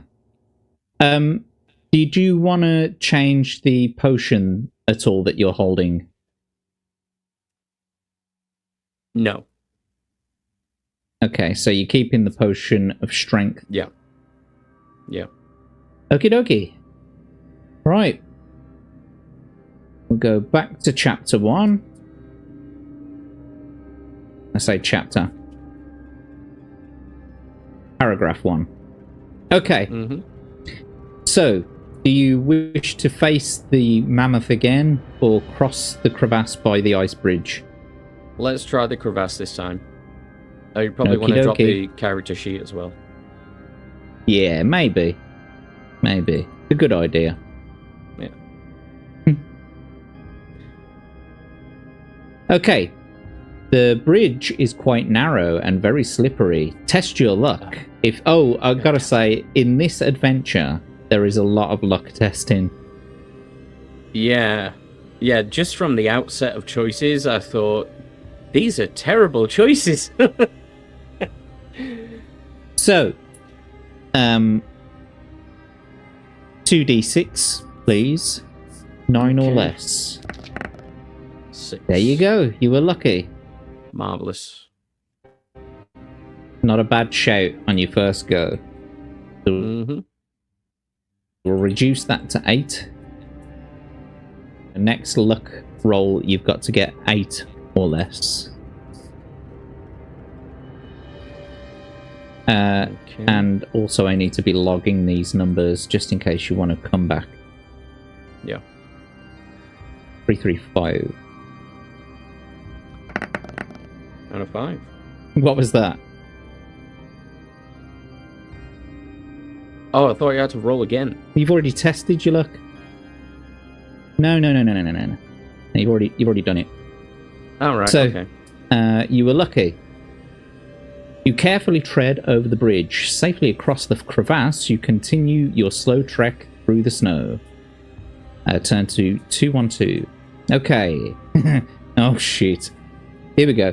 The wind starts to howl, blowing gusts of snow into your face. You put your head down and stride into it. Above the howl of the wind, you suddenly become aware of another sound, the howling of wolves. Oh, You draw for your God's sake. sword. You draw your sword while trying to peer through the snow. As if out of nowhere, two this snow is wolves. this is the lucky option. It is. You've got it. Yeah. Two snow Holy wolves shit. appear in front of you, hunched, ready to pounce. They are completely white, except for their blood-red eyes. Suddenly, one leaps at you. Fight them one at a time.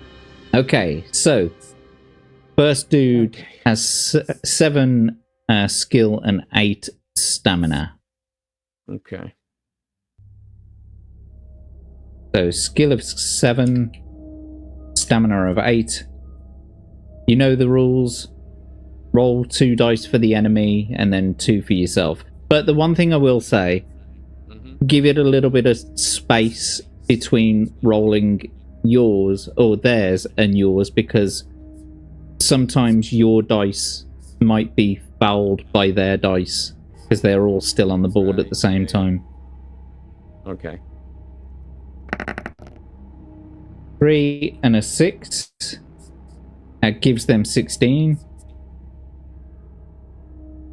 And 2 for yourself.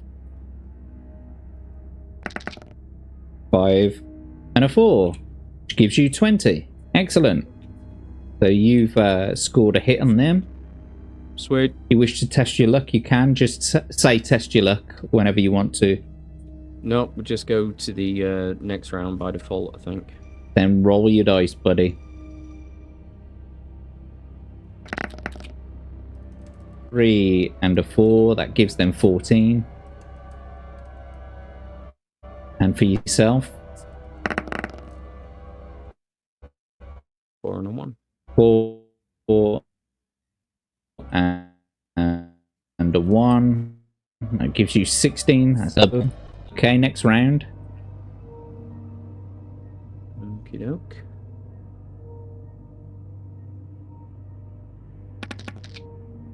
1 and a 3 gives them 11. And for yourself, Ooh. nice. 5 and a 5 This gives is- you 21. You've definitely struck a blow there. That first wolf is down to 2 now. Okay. Oh.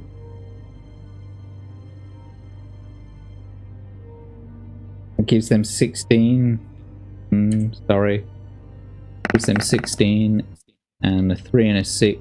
Oh, it's the same dice. That gives you 20, and you've defeated that first wolf. Sweet. Excellent. So Second one. the next one. Yeah, you've got 2 snow wolves to fight against. This Yep. one has skill of 7 and a stamina of 7 as well. Okay. Okay, so 2 dice, 1 for them, or 2 for them, and then 2 for yourself. So Mm-hmm. a 4 and a 5 gives them 16. Ugh. 3 and a 1 for you. That gives you 15, so that wolf has struck a blow on you. Okay. Your stamina is now 18. 2d6. Next round. Yes, please. 4 and a 2 gives them 13.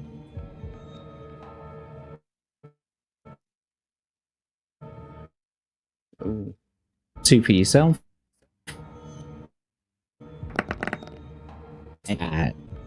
You parried blows. Roll again.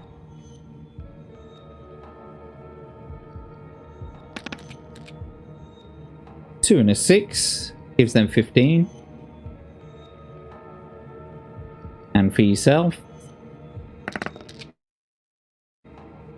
4 and a 3 gives you 18. Means you've struck a blow. Nice. They are now at 5. Roll again. Ooh. Ooh, 4 and a 5. They've got, well, that only gives them 16. Legal roll will be higher.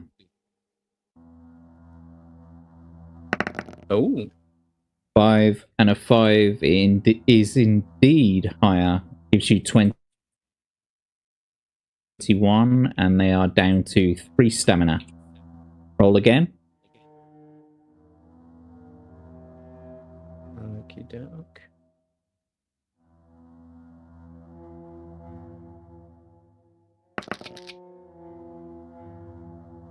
One and a 4 for them. That gives them 12. And for yourself, 4 and a 2 gives you 17. So your stamina down to 1. Now, if you were to test your luck at this point, and you were to be lucky, you would kill the monster instantly. Okay, let's give it a go. 2d6 then, please. You got to get 8 or less. 8.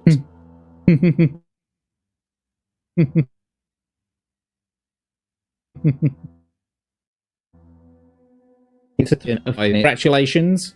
You've beat the 2 snow wolves. Sweet. Excellent. Just delete these. You've got 7 luck now. And luckily, we can carry on with the adventure. Nice. Nice. Right then. Turn to 202. You step past the bodies of the wolves and continue your journey through the swirling snow. The climb becomes steeper and the going is slow. The snow is beginning to fall heavily, swirling around in the strong wind. A blizzard is starting. If you wish to use your sword to dig a shelter in the snow, turn to 281. If you would rather press on, go to 229. Oh, that's a tricky one. I'm going to press on. Okie dokie.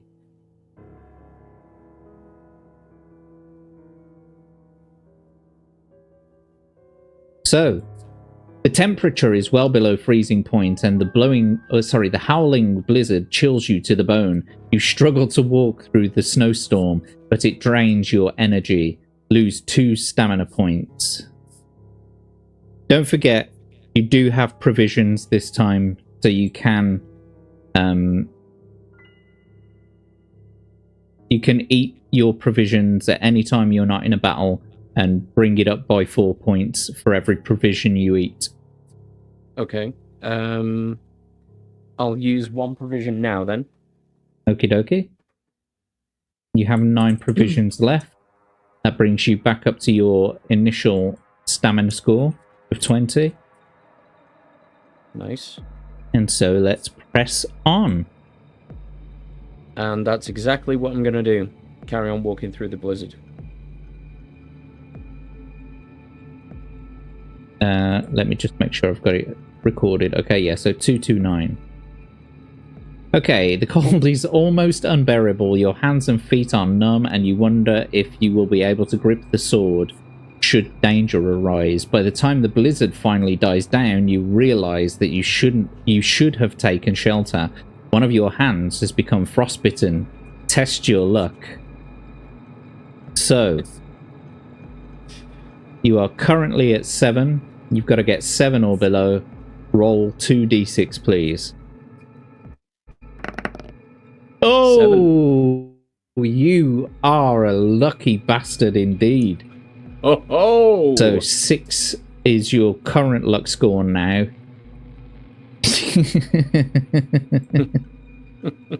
If you are lucky, turn to 308, which you were.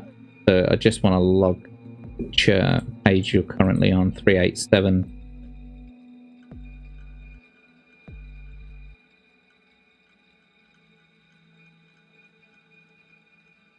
Fortunately, it is not your sword arm which is affected by the frostbite, but nevertheless, the blizzard has taken its toll.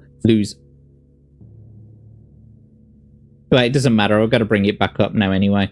The blizzard has taken its toll. Lose 1 skill point and 3 stamina points.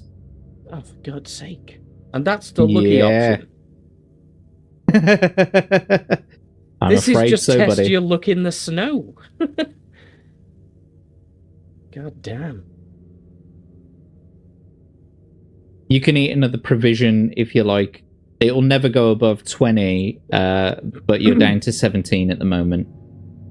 Yeah, no, it's fine. Okie dokie.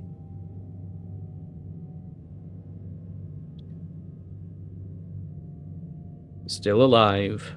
You are still breathing. So, let's get on with it.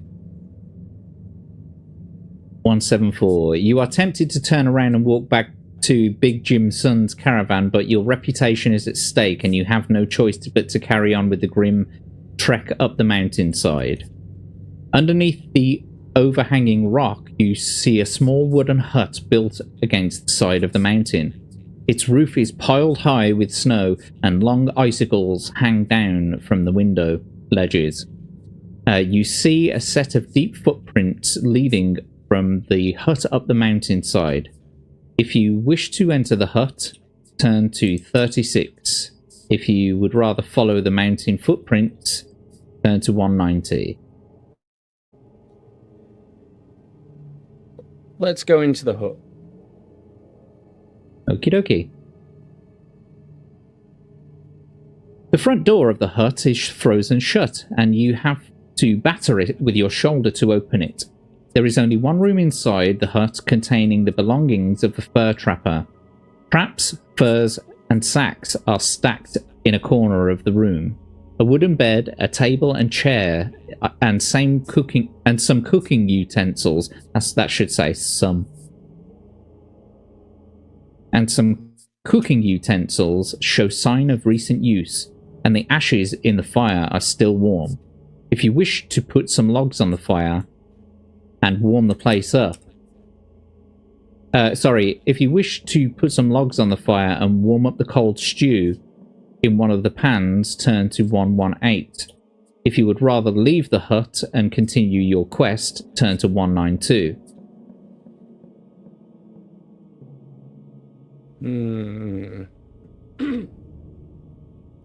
So, was it my fighting arm that was frostbitten? No, it wasn't your fighting arm. Okay, well, I'll put some logs on the fire then.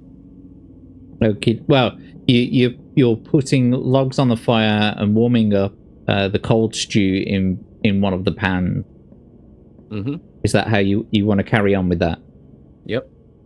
Okie dokie. 118. The fire is soon roaring and crackling in the hearth. The heat of the flames radiates through your body and you revel in the warmth. The stew is delicious and you feel your strength returning. Add 3 stamina points. Well, that was a good turn, wasn't it? Nice. We need to start adding some of that luck back. Yeah. So you're back up to 20 stamina.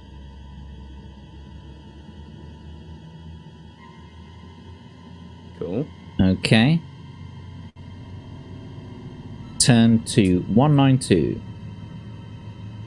As you are about to leave the hut, you catch sight of some weapons lying under the bed. If you wish to take a couple of them with you, turn to 255. If you do not wish to be encumbered by the additional weight and would rather leave without the weapons, turn to 263. Take the weapons. Okay.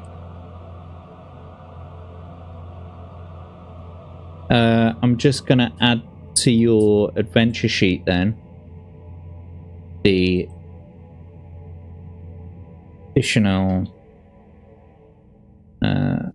weapons.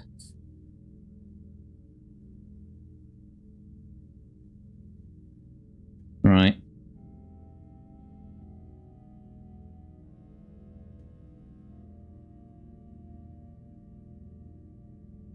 Oh, you take a warhammer and a spear. Okay, so that's what should be added to the adventure sheet. Nice. Can't go wrong with a warhammer. Or a spear. Yeah. Okie dokie. Once outside again in the deep snow, you set off and trek up the mountainside, following the footprints in the snow. Turn to 190. The high altitude and thin atmosphere make you pant. Hang on. The high altitude and thin atmosphere make you pant for breath as you continue your steady climb. Lose 1 stamina point. Suddenly, you hear the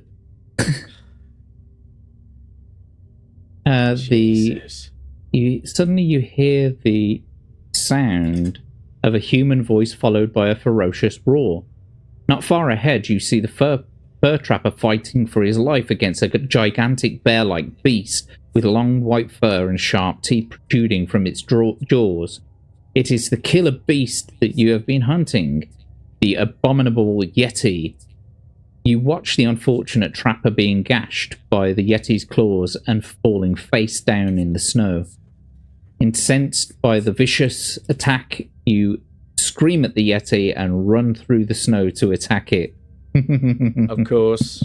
Of course. Of course you do. Of course. Are you carrying a spear? Why, yes, I am. Well, fucking hell. What a good piece of luck that is. Yeah.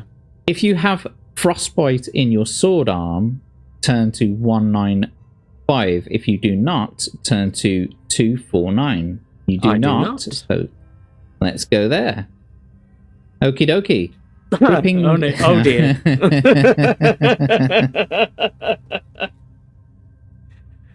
So bit... I'm gripping the shaft tightly. Oh yeah, I'm pulling back my.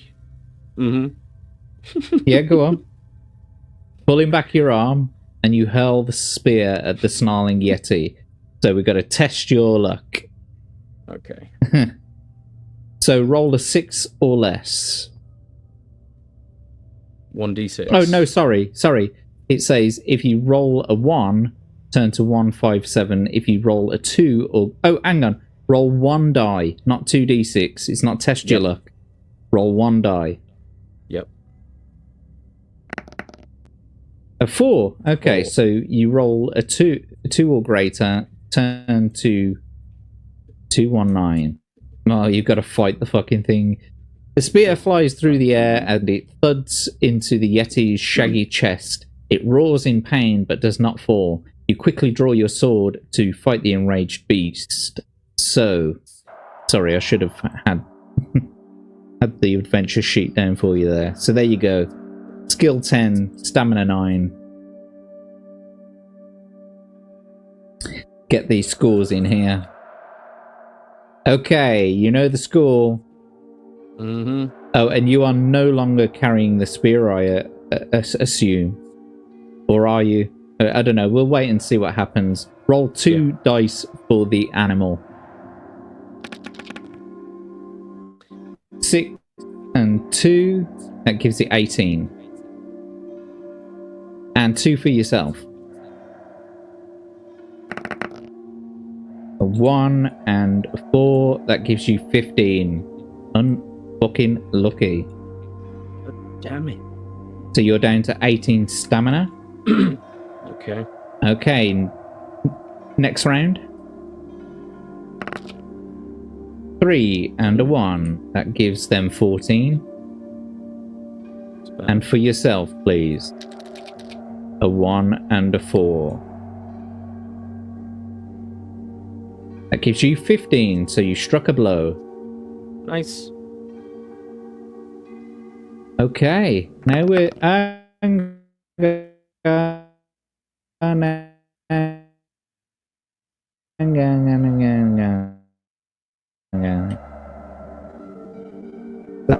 6. That gives them 17. And for yourself, please. 4 and a 3. That gives you 17.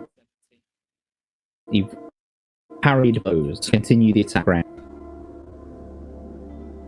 Okay.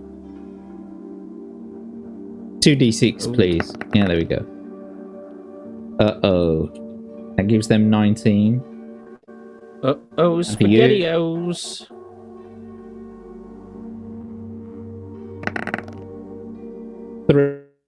Three and a 3 gives you 16. That means they've struck another blow on you. Forget you can ask for a try of luck at any time. 2d6, please.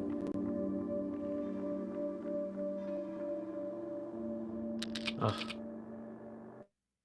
6 and a 4.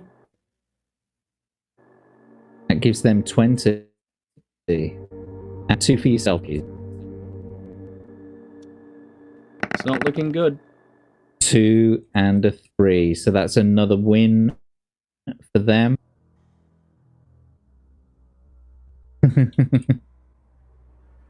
Next round. Okay, Better. it's not bad. Yeah. It gives them 13. And 3 and a 3. That gives you 16. So you've struck a blow. Nice. They're now at 5. Next round. Oh,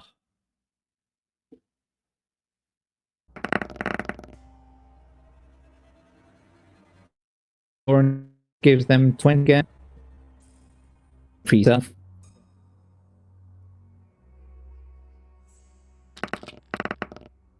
4 and a 5.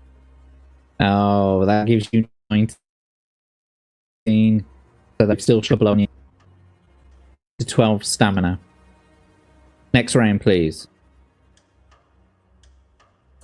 oh, Jesus. Oh, Christ. This is the precipitous them fall 21. off, isn't it? And for yourself.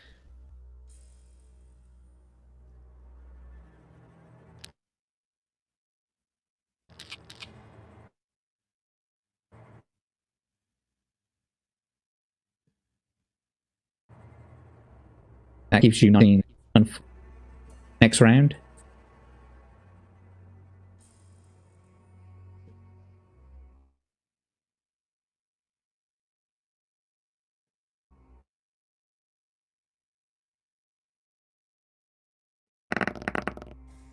Five and a 1. 16.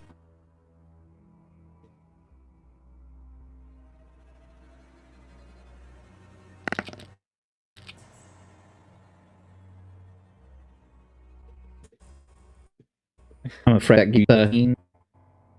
Can blow on you. You're down to 8. Next round, please. Okie doke.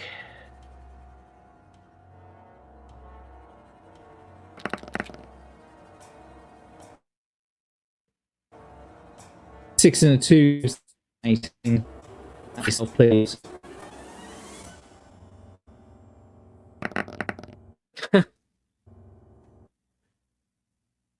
Five, 1 gives you 16.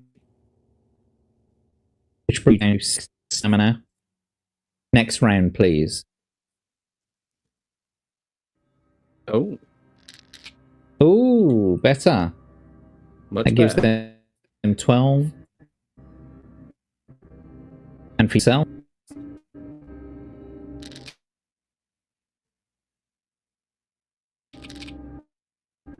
3 and a 5, which gives you 18.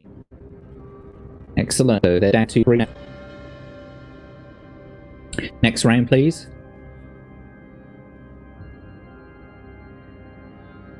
Okay, not bad. 4 and a 1 gives them 15. And for you. Ooh, Nice. nice. Double 6s. That gives you 22. And you have struck a blow on them. They are down to 1, and if you test your luck and you are lucky, then they will be defeated. But you've got to get a 6 or less with 2d6. Well, given the way I've been rolling, I'm going to test my luck. Okay. 2d6, please. Nice. Holy cow!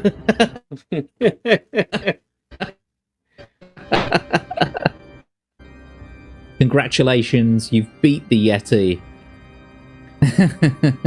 Sweet. By the skin of your fucking teeth. Yeah. That was really a lucky roll. Yeah, I'd have thought the Yeti would be harder than a mammoth for some reason, but... Yeah. Well, nevertheless, you've beaten the Yeti.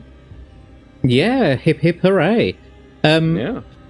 If you would like to eat any provisions to bring your stamina back up, you can do so now. Yeah. If you could bring up the character sheet. So you... Yeah, and sorry. We'll see how much You're we can currently regain.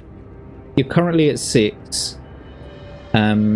So you need 14 to bring yourself back up to initial stamina. But also, don't forget, you're also carrying the potion of strength, which will bring you back up to full stamina.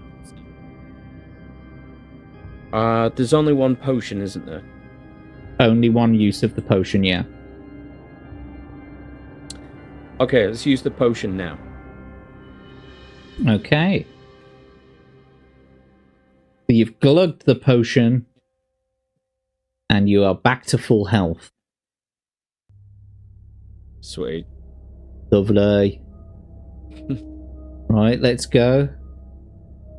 If you win, turn to 67. Well, holy this fuck. is a big long one. I mean, winning against this Yeti seems to be the right way to go in the journey. Yeah. So you kneel down beside the fur trapper and turn him over slowly. His eyes are barely open and blood trickles down from the corner of his mouth. The Yeti has gouged deep wounds in his chest, and you realize that there is no hope of saving him. With a great effort, he reaches up and grabs you around the neck, pulling you down so that you can hear his dying words. He thanks you for trying to save him, and insists on telling you his secret. That's supposed to be Anne. And insists on telling you his secret. In terrible pain, he struggles to whisper his story. He tells you that he has lived in the mountains for most of his life, hunting animals and trading furs, but for the last 5 years he's been searching for the legendary Crystal Caves. These caves have been cut out of a glacier by the followers of the Snow Witch, a beautiful yet evil sorceress who is trying to use her dark powers to bring on an ice age that she can rule the supreme over the whole world. So that's supposed to say over. The entrance to the Crystal Caves is high upon this very mountain. It is open, but hidden by an illusion. The unfortunate fur trapper found it by accident only yesterday when he saw one of the Snow Witch's warriors seemingly walk straight through an ice wall and disappear. The trapper left a piece of fur hanging over the entrance so that he could find it again the next day. Sadly, the Yeti has put an end to these hopes. He has asked you to enter he asks you to enter the caves and to slay the vile Snow Witch and leave her followers without their leader. There are legends about great treasures being frozen into the wall of the Snow Witch's lair, which would provide ample reward. The fur trapper suddenly grips you hard and then falls back silently into the snow. He's dead. He's dead. He's dead. He's dead. He's dead. You cover him with snow before deciding what to do. 50 gold pieces await you if you return with evidence of the Yeti's death. Oh, you haven't got those yet, so I'm going to take the gold off you as well. because you ain't got that yet. Oh my gold. 50 gold pieces await you if you return with evidence of the Yeti's death to Big Jim's son. But the thought of the quest through the crystal caves beneath Icefinger Mountains excites you, and you decide to set off to find them. However,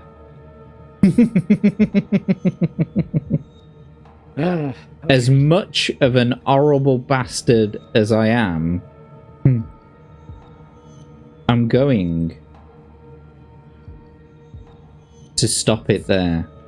And so I'll just play this whilst I'm doing this. I'm going to put your name in there.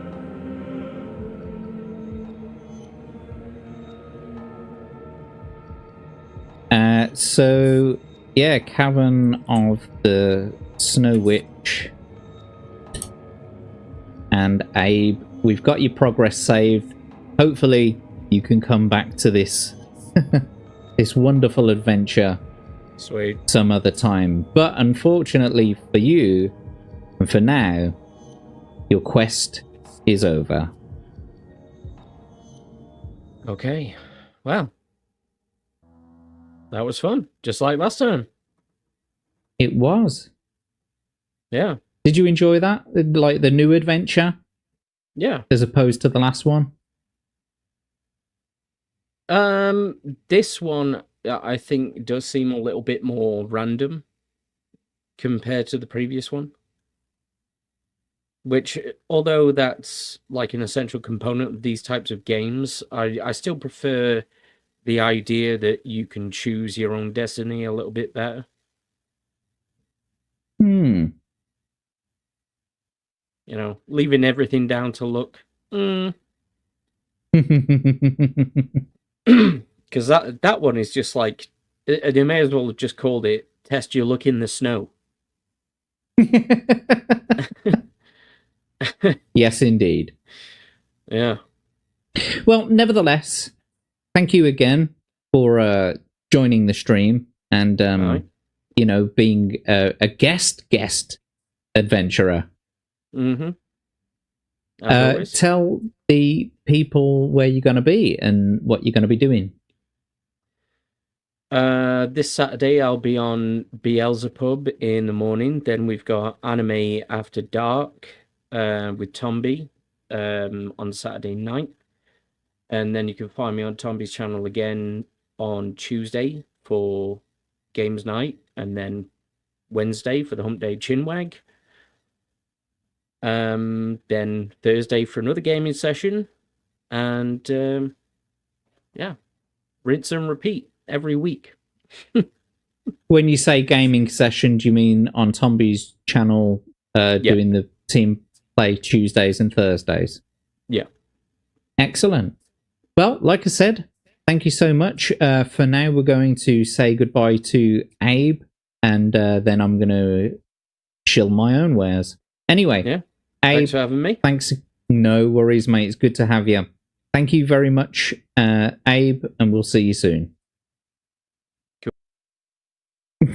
I cut him off right at the bleeding end there. Sorry, mate.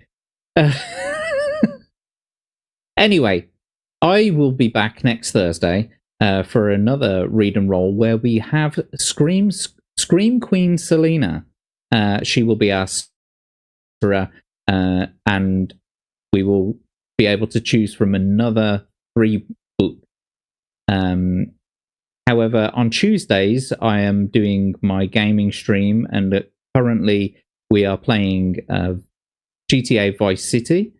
We completed the Hidden Packages mission last Tuesday. And other than that, you can find me on Tomby's channel for the Hump Day Chinwag on a Wednesday. And maybe I'll join him on his channel for the Anime After Dark as well. But until then, thank you so much to everybody who's joined us in the chat. Crimson Shadow, A Guy Who Is Sleepy, Legatus Legionis, Abe, Atom Grey, Grandpappy, Crimson Shadow, Daily Dysfunction, who else we got? Bendover was here, Tomby was here, Natty McBatty, thank you, all of you. Thank you so much for joining me. And until next time, I will see you later. Take care, everyone. Good night.